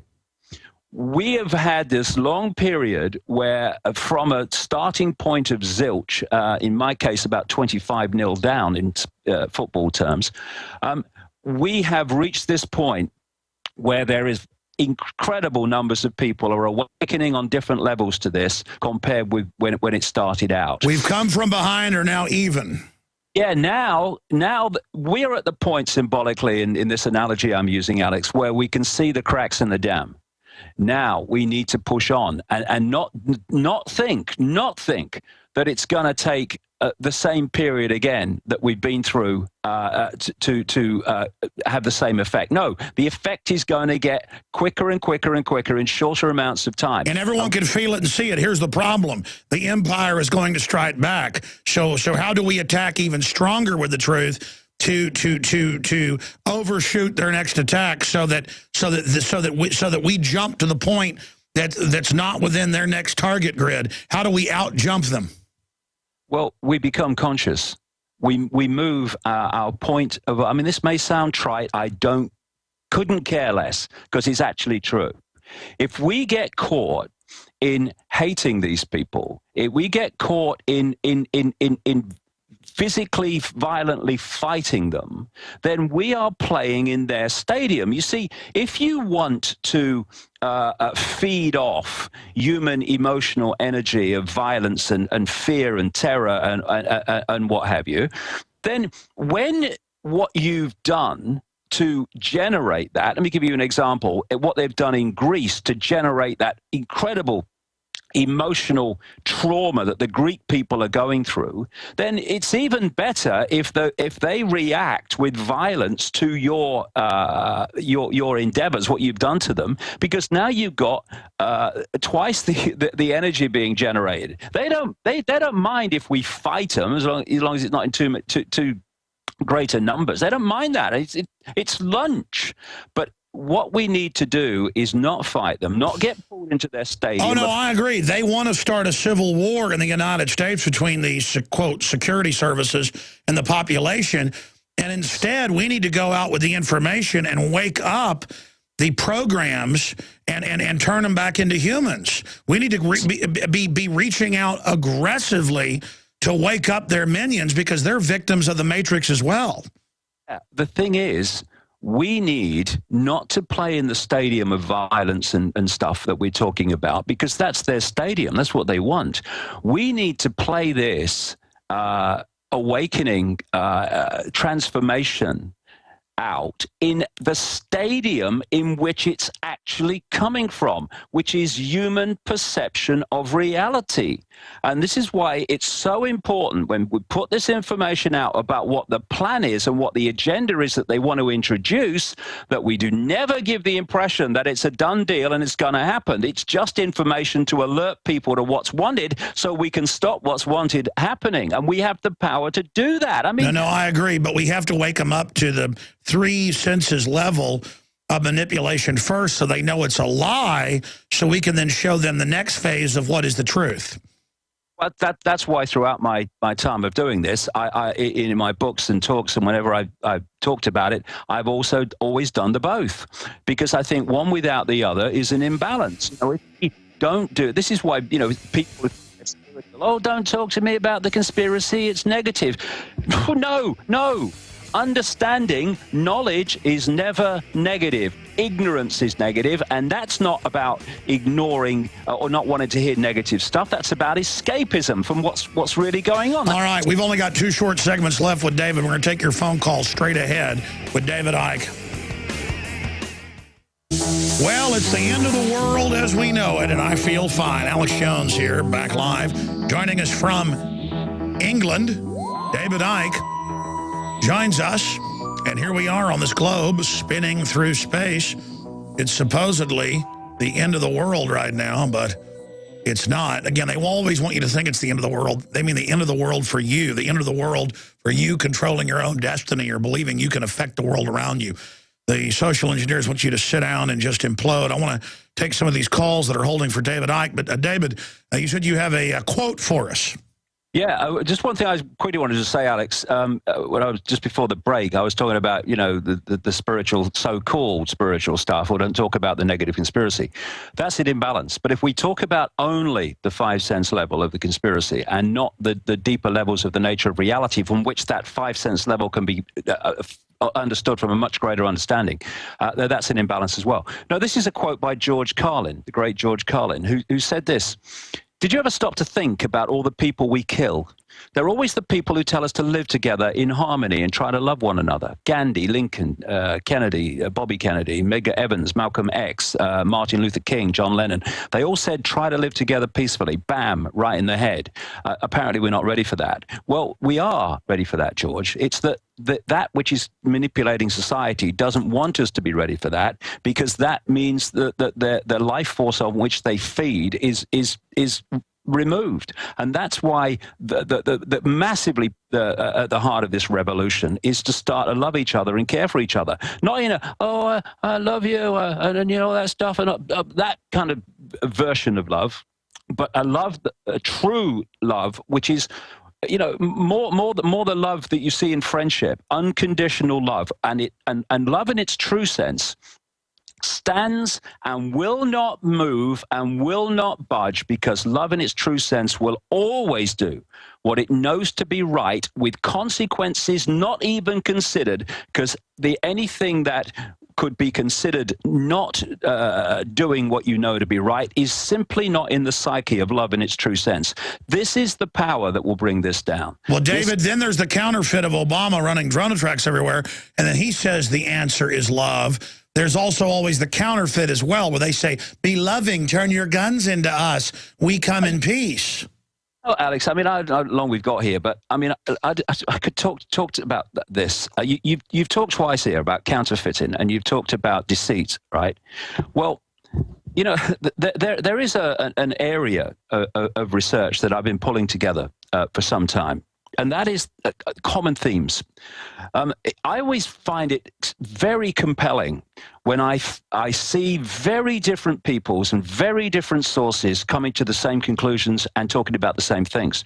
And there is a force which is described in precisely the same way by ancient Gnostics, they call them the Archons, by the pre-Islamic Arabians, and Islam picked it up, the jinn. They call them in Central America the flyers. The Christians call them the demons, and so on and so forth. And when you look at what he said about these, let's look at what the Gnostic writings from 2,000 years ago say about these archons, that they are they're energetic beings, but with a mentality that's robot-like and what we would call computer-like. They do not have the ability for what the Gnostics called intentionality, what I will translate as creative imagination. It's like you try to get a computer to create something, you can't. You have to put in the information to create through it. It can't do it scratch. And so we humans have creative imagination. Thus, to create the world that they want, which is this Orwellian nightmare, and then some, they have to get us to use our creative imagination to create it. And that's why they're programming constantly. Stay there. This is important. Calls coming up. Okay, we'll cover all the latest 2012 news, get into the unprecedented. I mean, I can't believe I'm here calmly talking about mainstream news, governors saying we're just going to make you turn all your guns in and we'll give you money for them. That's Cuomo in New York. I mean, these people are really making their move. And again, they don't need to really convince everybody to turn their guns in. They need to convince us that other people were convinced, so it's somehow okay in a democracy instead of a republic. Now, David's going to stay with us 20 more minutes so we can take your calls, and I appreciate that. He wants to finish the point he was just getting at when I mentioned the term counterfeit. Continue. Yeah. So I'll use the instance of this force that these Gnostic writings from 2,000 years ago called the Archons. But in saying that, this is what is said by these others too. So we have a real common theme here across different religions and different cultures and different times. And let's look at what they say about the Archons. First of all, they can be described, the Gnostics said, in one word: deceivers. Their method of manipulation is deception. They are mind parasites, and they parasite off human energy, and they parasite off the human mind and manipulate the human mind. This is the Christian, perception of possession, which is true. These things exist. These energetic fields, energetic entities, they lock into people at the electromagnetic field level, and then start dictating through that the perceptions and the behavior of the possessed person. They talk about the Gnostics that the Archons are able to create something that they call HAL, H-A-L, which translates as, wait for it, virtual realities. They have the ability to make people see things that aren't actually there. How do they do that? By manipulating the way that people construct reality in the few cubic centimeters at the back of the brain. That's how. And this is the other thing that has been mentioned already today. And another thing on the real top list of what the Archons do and how they do it is they invert everything. They turn everything on its head. So when Obama talks about love, he's talking about hate. You've got to turn everything they say upside down to see what they're saying. This is why Satanists, who in their rituals are worshiping and interacting with these archontic entities, invert everything. They invert the cross. They invert the pentagram. They're turning women into men and men into non-entities. Everything is turned upside down. Is why this is the force. And these hybrid bloodlines, which is why these families and elite families and bloodlines are so obsessed with bloodline, have a hybrid genetics, i.e. a hybrid energetic field, which is much closer to the energetic field of these archontic entities. And by the way, whether that was true or not, all over their writings, as you know, David, even BBC articles, the elite believe they are a separate species. They say this. a separate species because they have been specifically created on the body level to be energetically, vibrationally, frequency-wise, closely connected to these archontic entities that operate outside of human sight, so that the possession of these bloodlines is able to be far more powerful and total than it is of the general population, although it happens with the general population as well, as we know. So when you're looking at the Rockefellers and the Rothschilds and the British royal family and all these people, you are looking at these archontic entities incarnated in you. It'd be like if I had a remote control robot, or when they send the Mars rover to Mars, it's being run from Houston. No empathy, they have no conscience, and that they are running this whole society to bring about an end of total human control.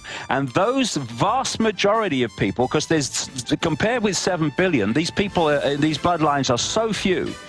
The vast majority of people who are bringing it in for Stay there. We got to go to breaks. David Icke. Final segment with David Icke. Take a few calls as promised. And then I will get into the unbelievable news breaking today at Infowars.com and PrisonPlanet.com. Drudge Report is carrying 2 of the articles. In fact, I want to raise this now for David. David, what do you make of the Communist Chinese official government with quotes like, "It is time to have a war against your gun owners. It is time to take all the guns." The Russian media is saying do that. This new UN treaty. I mean, global government is out in the open. And then they have these weirdo, fake liberal, who are just really monstrous eugenicists, talk show hosts come out and say, there's no world government. I mean, we've now reached a point where the government admits in the New York Times they run al-Qaeda to make father's suicide bomb or they'll kill their family. And they say, isn't that good? And isn't it good the CIA is torturing people, including children? And then separately, we got to search you, though, because al-Qaeda might be hiding in your pants at the airport. And then they're like, oh, yeah, the Communist Chinese own our debt, and they said we've got to turn our guns in. I mean, it really is getting over the top now. And what is that where they announce world government in hundreds of newspapers, but then if you talk about it, the Southern Poverty Law Center and ADL say you must be a terrorist? I mean, what is this propaganda? This is propaganda I would design, David, to wake people up against me. But instead, it actually works on people.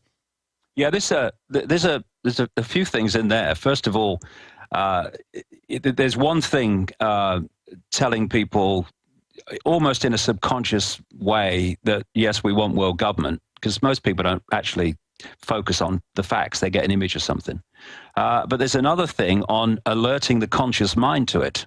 And you see, when it's in newspapers and it's there and the mass of stuff and world government, oh yeah, whatever, what else is going on today? But when you focus it, as you know, people like we do and many others like us around the world, when you focus it and say, hey, look, here's the facts, they want world government, that's different, because that's talking directly to the conscious mind. It's alerting the conscious mind to it, and then people can start to see it and put the stuff together. But if it stays in the subconscious mind as some kind of just part of the maze of information that people receive all the time, then it could just pass them by. David, I got to say this.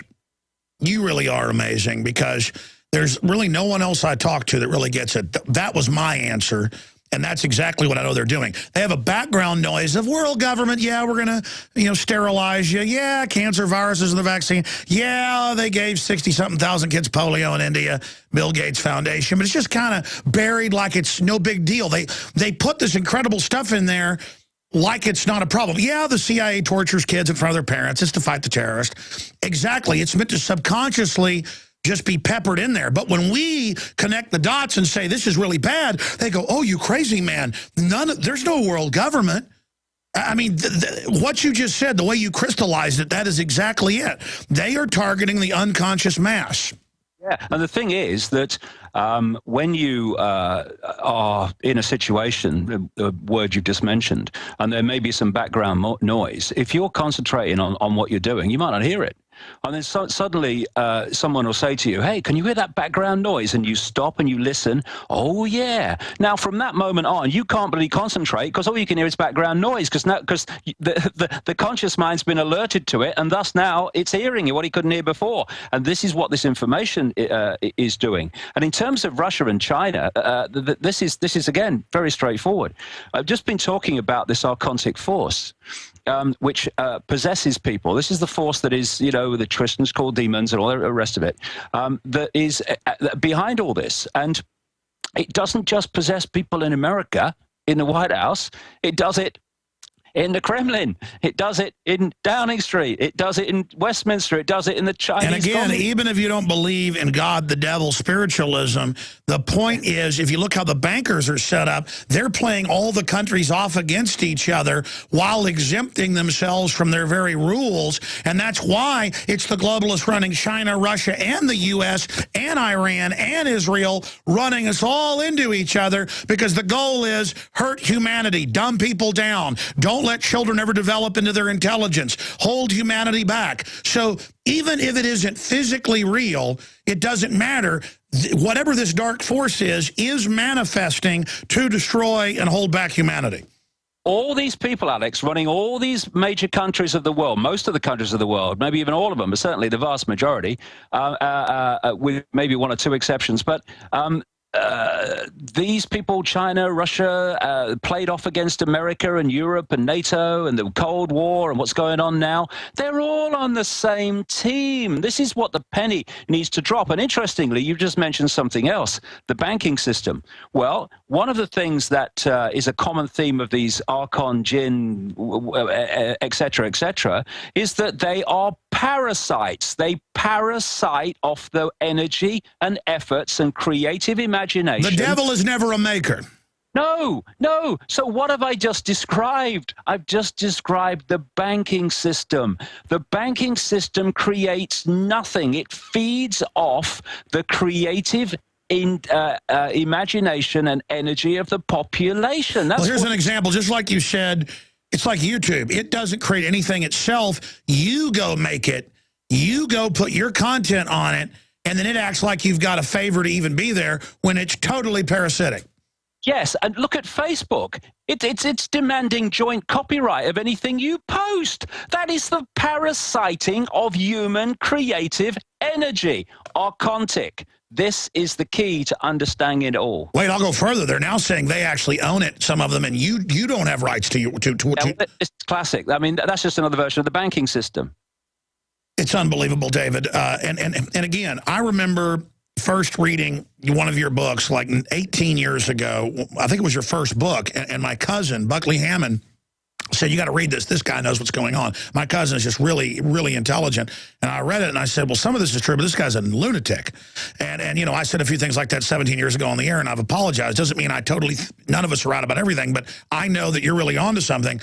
And because I'm hearing about all this occultism and all this stuff. I mean, when I snuck into Bohemian Grove 12 years ago, I was still so naive. I thought when Channel 4 paid me to sneak in because they were too scared to do it because I'd snuck into some military bases, so they thought, well, you'll sneak into this. And I thought it was all made up. I didn't think elites were really devil worshiping. Really, yeah. 12 years ago, David, I didn't even know that. So, and then I've done research since then and found out whether it's real or not. Every one of these stinking high-level elites believes they are communicating at Skull and Bones and everywhere else with fallen angels. And that's another name that's given to them. Yes, absolutely. That's another of their many aliases. But that's what I'm saying. Folks, on record, the elite, they really do believe in this. Whether it's real or not, you could say that from a psychological perspective, they are manifesting this idea in their mind, and then they're building it in the real world. But it doesn't matter either way. It's happening. Go ahead. I'm sorry. Yeah, it is real. It is true. And what they're doing, you see, we talk about the extreme rituals of Satanism, where they directly interact with these entities and they create energetic fields that allow these entities to slip through into our reality. I've talked to endless people around the world who've seen it. But in the secret society rituals, let's take the Freemasons. These rituals are not there just for a laugh. They're there because they create a certain energetic field that allows possession to take place more powerfully. Now, vast majority of people that enter the Freemasons and enter the secret society network at the lower levels have no clue, and they're not consciously part of this. They're not. They might use it for a bit of stuff in, good business and stitching up something in the town or whatever, but they don't know the big picture. But the rituals, do this and do that. Oh, no, it's just ancient rituals. We're just keeping the tradition going and all that stuff. No, the reason they're doing the same rituals now that they were doing thousands of years ago is because the rituals work in doing what the outcome is designed to be, which is to increase the possession of people. And the more people become possessed, especially if they're in politics and stuff like that, the more the occultic entities are dictating and dominating their behavior and decisions. And this is why you get people who may genuinely come into politics. You see it all over the world. I've seen it in England, who genuinely want to make a difference, and they come into it, and then you see them transform into everything and more that they came in, they said they wanted to come in to challenge, because the energy's got them. And this is what's happening. And this is why these people work as one unit. Pedophilia is about using the pedophile to draw off the life force of the prepubescent child, because these occultic entities want that energy more than anything else. That's why you find pedophilia absolutely rife, along with Satanism, in these elite bloodlines. It's all the same bottom line if you research it. And now look how, you said a decade ago that Seville was doing this from your BBC contacts because you worked there, and now it's all mainstream news, and he's best buddies, with the royal family, and they're constantly finding dead bodies of kids and women on the royal estates, and it's just always swept under the rug. The royal family are practicing Satanists. I don't, apart from knocking on Buckingham Palace and saying it face to face, I couldn't have said it more often in more places in this country. They are practicing Satanists. They are child. What does the Bible say? It says that the royalty of the earth, that the devil's going to give them the power, that's their minions. See, this is it, Alex. Why are they royal families? They talk about having the divine right to rule. What is the divine right to rule from their perspective? It is their genetics. It is DNA. That's why we have a woman who's the head of state and the real power, top of the power structure in this country, who is there only because of her bloodline. And the Eastern establishment families of the United States are the same bloodlines, as are the European aristocracy and their richer and elite and corporate elite. They are the same bloodline. It's just that somewhere a crown and humanity reached a point where they weren't going to have that, or most of them weren't. So they moved from crowns and coronets into dark suits, and that's the only thing that's changed. But they're the same bloodline, and the reason they are called royal bloodlines is because of this hybrid bloodline, which makes them different to the rest of the population genetically, and thus, if you look through ancient accounts of these people, whether it's the emperors of China or whatever, they talk about they are special because they are descended and are genetically connected to what they perceive as the gods. It's not the divine as most people perceive divine. No, quite demonstrably, it is their gods that they worship, this occultic force. That's where they say that they are connected to, and that's why they say they have the right to rule. Let's take a few calls here. I'm skipping this network break, and then we're going to come back after David leaves us and cover nothing but news. Let's talk to TJ calling in from Minnesota, listening on WWCR Shortwave. Go ahead, TJ. Alex Emery and David Icke. My God, I thought my Christmas was smashed to pieces when my Beagle Hound died on 10 December. But now I get to talk to David Icke. And if there was ever a man of 2 or 3 centuries, his name just happens to be David Icke in my humble... Well, you're on the air with him right now. You're on with Von Helsing right now. Go ahead. I've only got one of your videos, David. It's the one, your Oxford dissertation. Right. How does David Icke explain flesh and blood over illusion and what is illusory? Because illusion is illusory. And I think you do believe in flesh and blood. We got 3 Englishmen talking here right now. We got a Jones. I'm not going to give you my last name.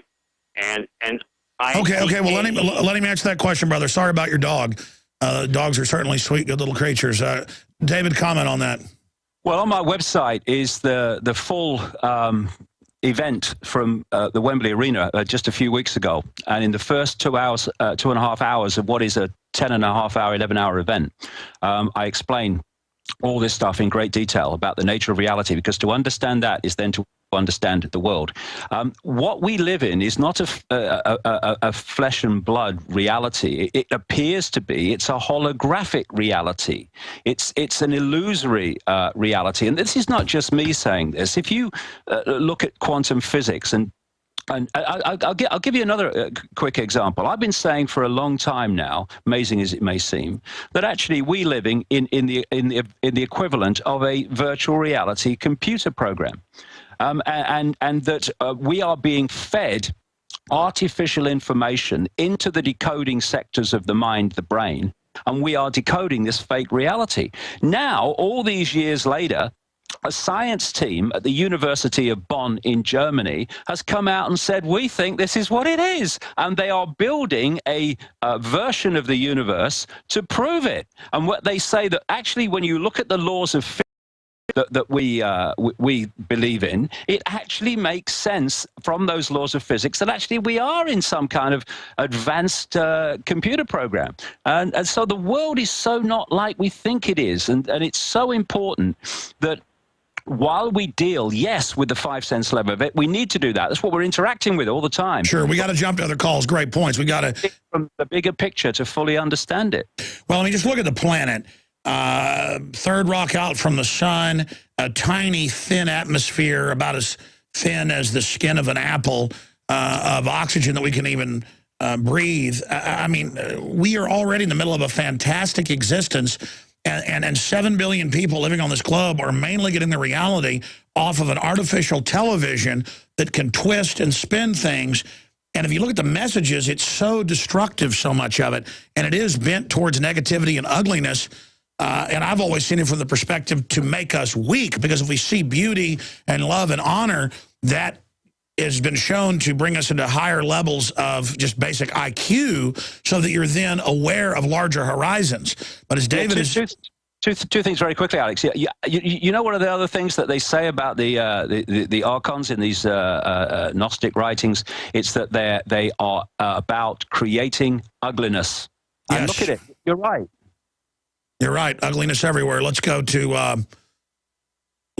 Scott in Florida. Wants to ask David Icke about Satan worship. Go ahead, Scott. Hey, I've actually been on hold for a little bit, so I kind of changed the subject of my question. Right. David Icke, I'm a huge fan. I've read your book since I was 16 years old. I'm 22 now. So let me just make these quick points, and I'll take my answers off the air. One, okay. What advice exactly would you suggest to the average, not the average person, because I know we're not average people, but what advice would you suggest to, just for lack of a better term, the average person to kind of let his peers or whatever remember exactly where humanity comes from, and get that and reach that point of reconnected awareness with the true self? Because we all know love does not abandon. And another thing is the fact that what can we do to become, active? For instance, Facebook. I mean, I want to move beyond Facebook, but I've created a Facebook page, which I don't want to say the name, but it reaches about almost a million people. Well, that's fantastic. Can you tell us your question for David? I just asked for quick questions. Pretty much, what advice would you suggest to the average person to reconnect humanity with their awareness? And also, I just wanted to know if you were familiar with the products of longevity and stuff like that, because I'm aware that you actually suffered with rheumatoid arthritis a couple of years ago, and I know a lot of people like Joel Wallach and Ben. Yeah, a lot of that can be mineral or vitamin deficiencies. Yeah, I should send David some of that. David, in there, what's the easiest way to snap somebody out of their trance? Well, it depends on the person, really. I mean, all you can do is put information in front of people in the simplest way, non-aggressively, not trying to convince them, just another version of reality to look at. And then they make of it what they will. It's as simple as that. But from a personal point of view, the key for me is to stop having your point of self-identity as your name, your job, your life history. That's your experience, right? That's your experience for a 70 years years and 10 or whatever it is, within a tiny frequency band called visible light. That is not you. That's your experience. You are infinite awareness having that experience. When you move your, I know this from personal and the experience of many other people. When you move your point of observation of self from I am, Fred Jones to I am infinite awareness having an experience as Fred Jones, you then become in this world in terms of your interacting with it, physically, for want of a word, but you're not of this world in terms of the point of observation. Well, exactly, but to give people everything changes then, Alex. Everything changes. Everything shifts. But to give people something simple... Sure, David. Your sense of personal power absolutely explodes when you do that. Well, and that's the big horizon, just on a basic level. A lot of times when you tell somebody or give somebody some info, they're not going to wake up on the spot. It's like David said, where the dam doesn't even have cracks yet, but it's going to collapse. You've just got to try to wake folks up and move on and not even worry about so much the pre-programming you get back. That's just because they're victimized. They've been programmed. Don't let that get to you. Don't receive that information. Give them your info like they're a patient and move on to the next person. Jay in Florida has a David Icke 2012 question. Got to move quick, brother. Go ahead. Hi. I think that last thing, as time moves on, more and more people are going to really wake up anyway because of all the things that are really happening. It's really coming out in the open. But really, for David Icke, do you think that this 2012 thing, I see it so much on TV, this 2012 thing, it's so in our faces. They want us to think that the world is ending, or either that, or they want and you notice they're doing it in concert with the Sandy Hook thing, which has been made a global hysteria. It's the idea, the end of your children being safe. Only government will keep them safe. It's all coordinated. Go ahead, David. Well, yeah, very quickly on the Sandy Hook thing, this is a quick aside, but I think it's an important one. Satanism is actually Saturnism. One of the key things they do is they worship the planet. Actually, it's a dwarf sun called Saturn. And in ancient Rome, they in the period running up to what we call Christmas, they had Saturnalia, which was the worship of their god Saturn, just as the Greeks worship the god Saturn as the god Kronos. And it's in this symbolically obsessed, subconscious manipulation obsessed arena that these people work in. It's absolutely no accident that yesterday NASA released a grotesquely dark image of Saturn, saying it was to celebrate the holiday of 2012, which is what to them it's the Saturnalia holiday of 2012, and of course this period we're moving into, Alex, now, and we're actually moving now towards Christmas, is one of the great Satanism. Of course it is, David Icke. Amazing. We're on the march.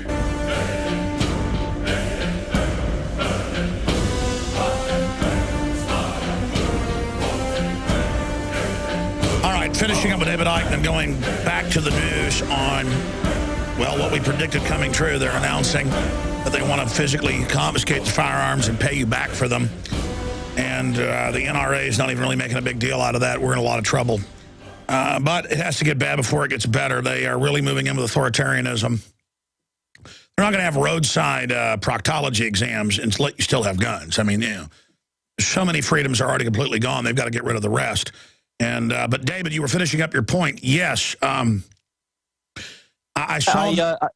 Sorry, I was just going to say, I think it'd be nice just quickly, given the subjects we've been talking about, if I made a few very, very quick connections regarding Christmas and one or two other things, that just to show how deep this goes. And all these things are there to program the subconscious without us realizing it.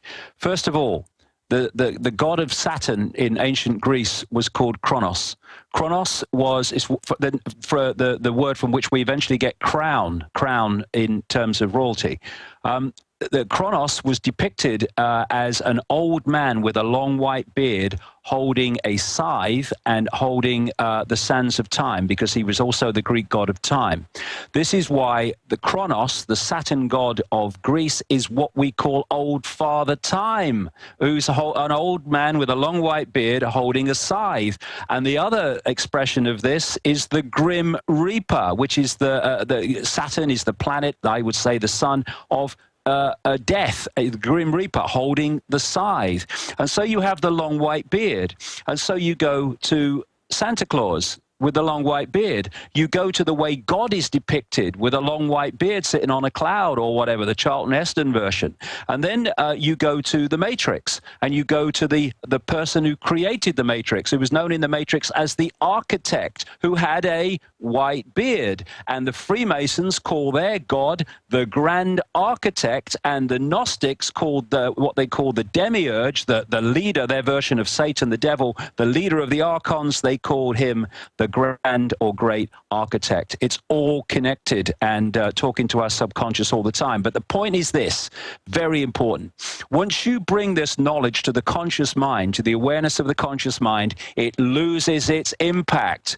This is why when you show someone a subliminal advertisement and they can't see it, and then you point out where the subliminals are, every time they see that advert from that point on, the subliminals they couldn't see are the first things they see, because the conscious mind's been made aware of them. And that's what we're doing with this information. I hope you have a great holiday, Alex, and it's been great talking to you.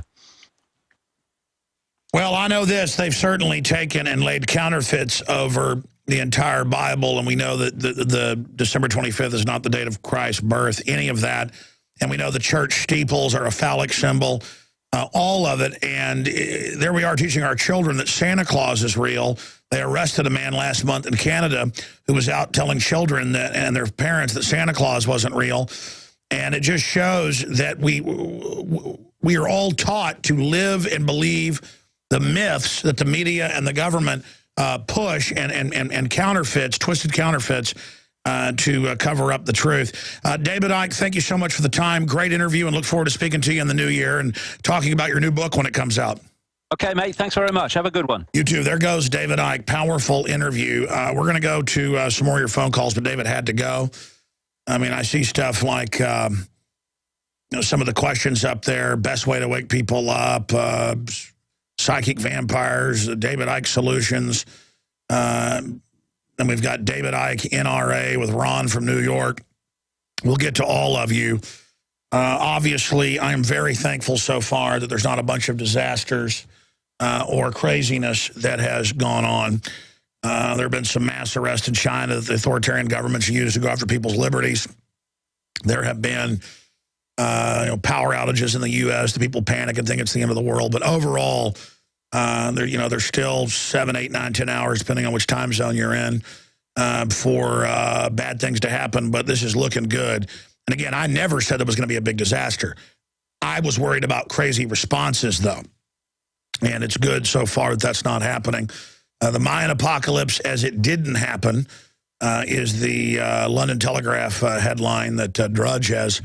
Drudge has a link up at the top of drudgereport.com. We've also got Wayne LaPierre, Hollywood media, music, violent videos, cause culture of violence. I think that's overall good. But he calls for armed guards in every school. That's not good, turning the schools into prisons. And so-called journalist, anti-gunner, globalist operative, Seethe. Now again, these will be federal police in there. We need local. And that almost gives into the fear, though, because it's statistically, your child is dozens and dozens and dozens and dozens of times. Has a better chance of being killed in a car wreck or drowning or falling over, hitting their head in the shower or bathtub than they do dying from a gunshot.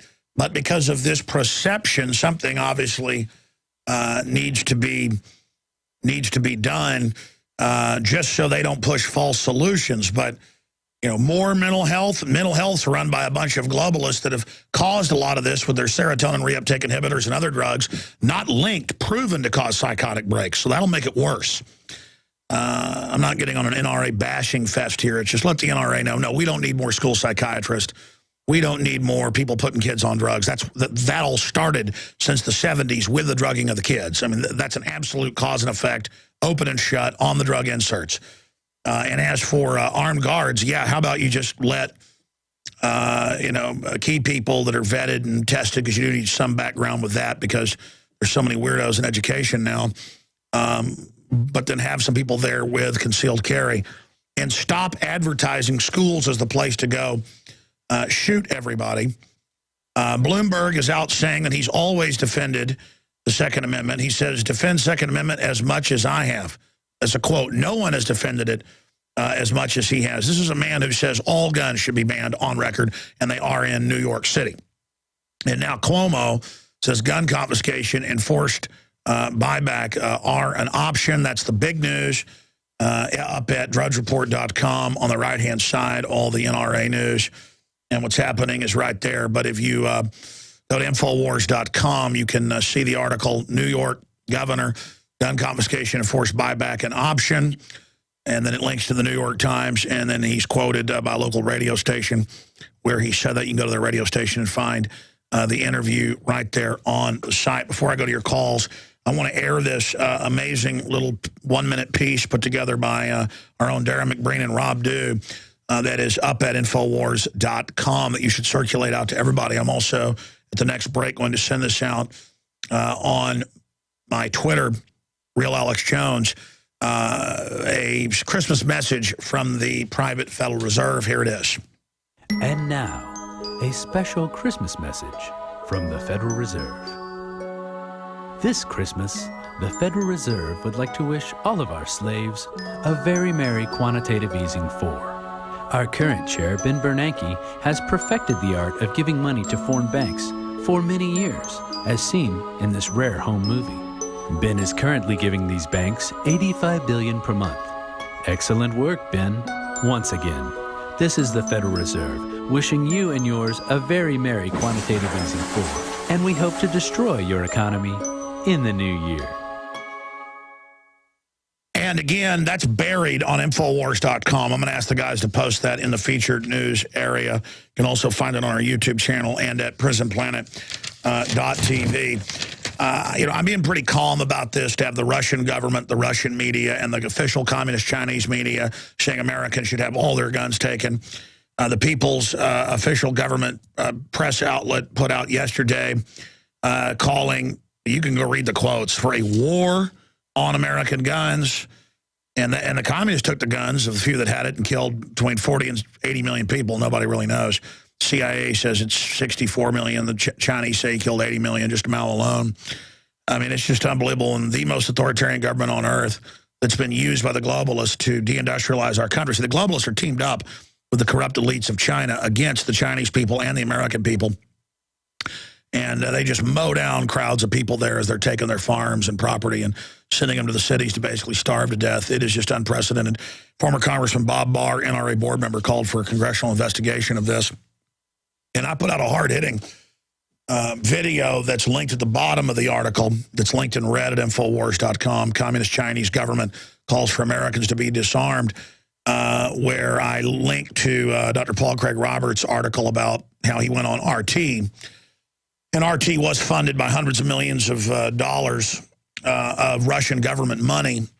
And, I've gone on Iranian TV, British TV, French TV, Japanese TV many times, Brazilian TV. I mean, if it's Skype and easy or satellite and quick, I'll do it. I'm so busy nowadays, I don't even really go on U.S. television when they call me, just because half the time they cancel you by the time you get there, and you talk for 2 minutes. I mean, it's pretty much pointless.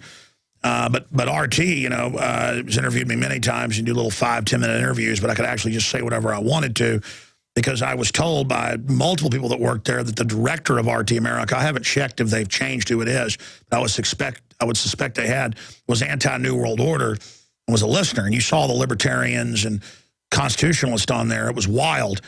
RT America has gotten rid of most of the patriot people they had on it. And now whenever I see it, it's guns are bad, turn them in, open borders are good, world government's good. It's really gotten creepy. So there's definitely been a change up there. I haven't had time to investigate what the changes are. Really, they would have me on about once a week on average, and I was happy to do it. Not a big audience domestically, but still quick and easy on Skype, and I would do it. They haven't had me on in 6-8 months. And so there's a definite change there. And I put out a video, saying I don't like the fact that we've got a foreign government-funded entity calling for our guns to be taken here in the U.S. And Dr. Paul Craig Roberts, who's gone on RT, and when it's exposing drones killing people or exposing secret arrest or torture, that's a good thing. And I will use any venue to get the word out on that. But it doesn't so much report on that now as it does how much I should be a slave. And so I want to tell Piers Morgan of England, nothing against the British people, but he's a big, swollen, authoritarian punk who has a tiny audience, less than Larry King. He's a total failure, but he tries to make up for it with just dripping arrogance. That we do have a petition out just to get the word out that Kurt Nimmo put up on the whitehouse.gov that you can go to Infowars.com and link through to the White House, and a call for him to be deported. And I say for sedition. And a foreigner over here trying to manipulate our domestic operations. Nobody would ever put up with that in the past. That's what this globalism's about. Obama serving as the UN head of the Security Council violates Article 1, Section 9 of the Constitution. Our military being told NATO and the UN give Obama orders and that Congress can sit down and shut up. All of this globalism, the Chinese and the UN treaty saying they're going to tell us. I mean, that isn't rhetoric. We're now going under Chinese and Russian control in the treaty, and they're saying, yeah, take the American people's guns. I mean, that is just so off the charts, so incredible, that if people don't get really upset and angry, they will just intensify it. I mean, they are really testing us right now to see what we'll put up with. And so to Piers Morgan, who was run out of England, and to RT of Russia, and to the communist Chinese-run media, listen. Whenever the globalists launched attacks on your country, on 888, I was against it because it was illegal and it was wrong, okay? And I'm a nationalist. And the globalists are playing our countries off against each other, but it's clear that more and more Russia and China are completely run by the New World Order as well. And, get out of my internal affairs. Nation states are firewalls to tyranny. And I really am upset that you think you can come here and tell us what to do. And I'm going to develop some ideas to really politically punish you for what you're doing. I mean, the communist Chinese are already telling us what movies can be released in movie theaters, a.k.a. the New Red Dawn. They went and re-edited that for almost 2 years. All right, let's go to some phone calls. Let's talk to Ron in New York. Always an interesting caller. It's the Ron, I think it is. Go ahead, Ron. Good afternoon, Alex. Alex, earlier today I watched a press conference by Wayne LaPierre and the NRA. And there's something, and you want to talk about, I guess, a form of psychological warfare in a sense that they struck on, that they keep doing, and I've brought it up before many, many times. Wayne LaPierre called for a national database for the mentally ill. Now, that's what you called 3 days ago about. No, that's put all the troops and everybody in a database and declare everyone mentally ill. It's pretty bad. That's right. Now, the funny part about it is they've been speaking rhetoric out of both sides of their mouth on this issue, but of acting consistently in the wrong way on this issue. In 1999 to 2007, they bemoaned the fact that the government has put veterans in that database unfairly. Then in 2007, they support an act which was passed into law, which exacerbated that and made it worse. In fact, they not only supported, they promoted and advanced that. Then they went back to the old sore of how terrible this database is. It's had a detrimental impact on our veterans. As late as 2 weeks ago, they supported a piece of legislation which ultimately failed in the United States Senate to support. No, I know, and they went to the Supreme Court and sabotaged it with their brief to say that the Second Amendment's not absolute. And they supported the 68 Gun Control Act. They supported the NICS.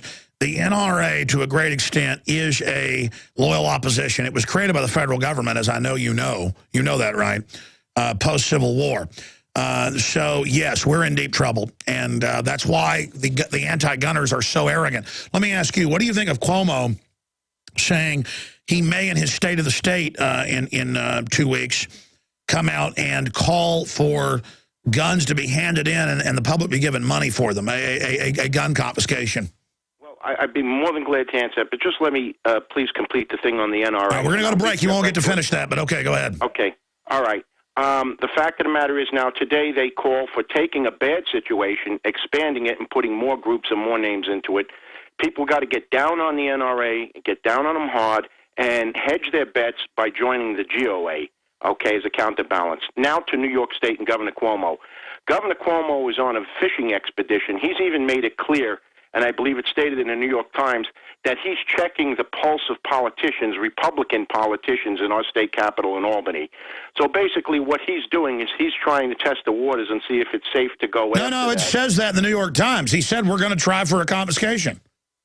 That's what he's definitely looking to do. But he's looking to see if there will be weakness in what we would call the opposition, and there's some suspicion if they're really Well, he's opposition. also shooting for the moon. He's saying, okay, I didn't get full confiscation. We'll only take half your guns. You know, that's like saying I didn't get full murder. We'll only take half your body. You know what I'm saying? It's all or nothing in that proposition. There's no halfway point. They may play word games and play on psychology. They're experts at psychological warfare, obviously.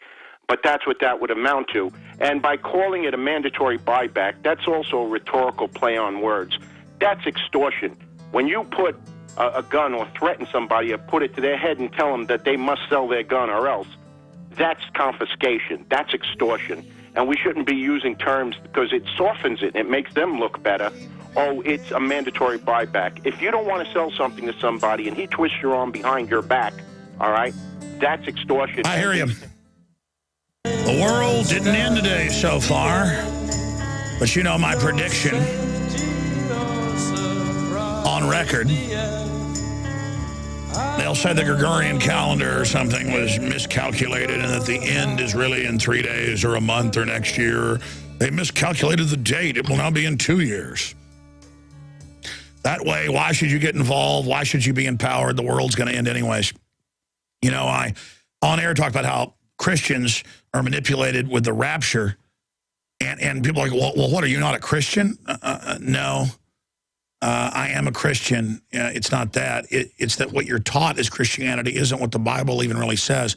There is a rapture clearly in the Bible after Christ returns. And that's what's so frustrating. But regardless, do you think God's going to say he knows you if you don't stand up for what's right? If you just cop out and just say, oh, well, I'm going to get teleported out of here anyways. But look, all that aside, just expand your thought process. Know that you don't know everything.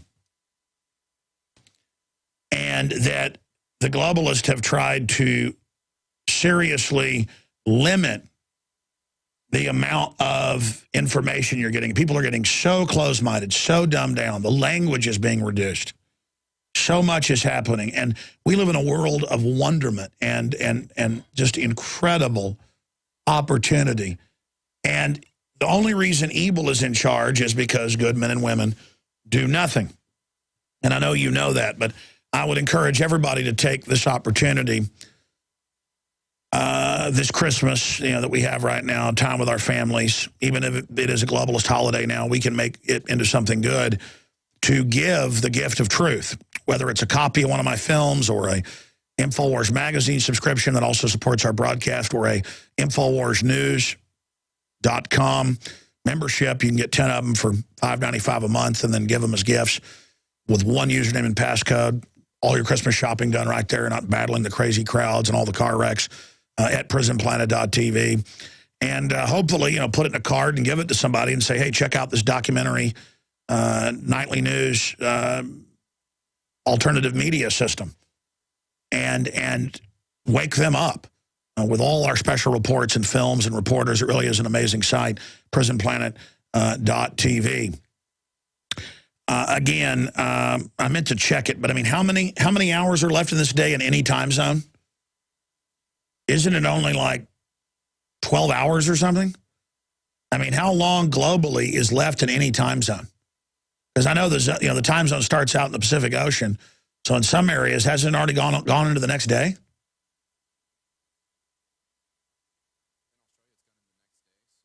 Yeah. In Pacific Samoa and Australia, it's already gone into 2012, the 22nd. And I just can't wait for this to be over without some cult blowing themselves up or a mass shooting or something that the globalists will use to take our liberties. So obviously, if something happens, we'll come live on Infowars.com and the nightly news tonight at 7 o'clock Central with the aftermath. But I just can't wait for this to be gone and past. And I'll obviously shoot a special report video Saturday. And we'll be back Sunday, 4 to 6 p.m. 4 to 6 p.m. Central with the Sunday live show. I will be live the day before Christmas Eve. And we have some really special stuff. We have some live shows next week, but also some rebroadcast, but also some other stuff we've edited together that'll be original. That's coming up next week as well. But live this Sunday, 4 to 6 p.m. Central, Infowars.com, PrisonPlanet.tv. Thank you for listening to GCN. Visit GCNlive.com today.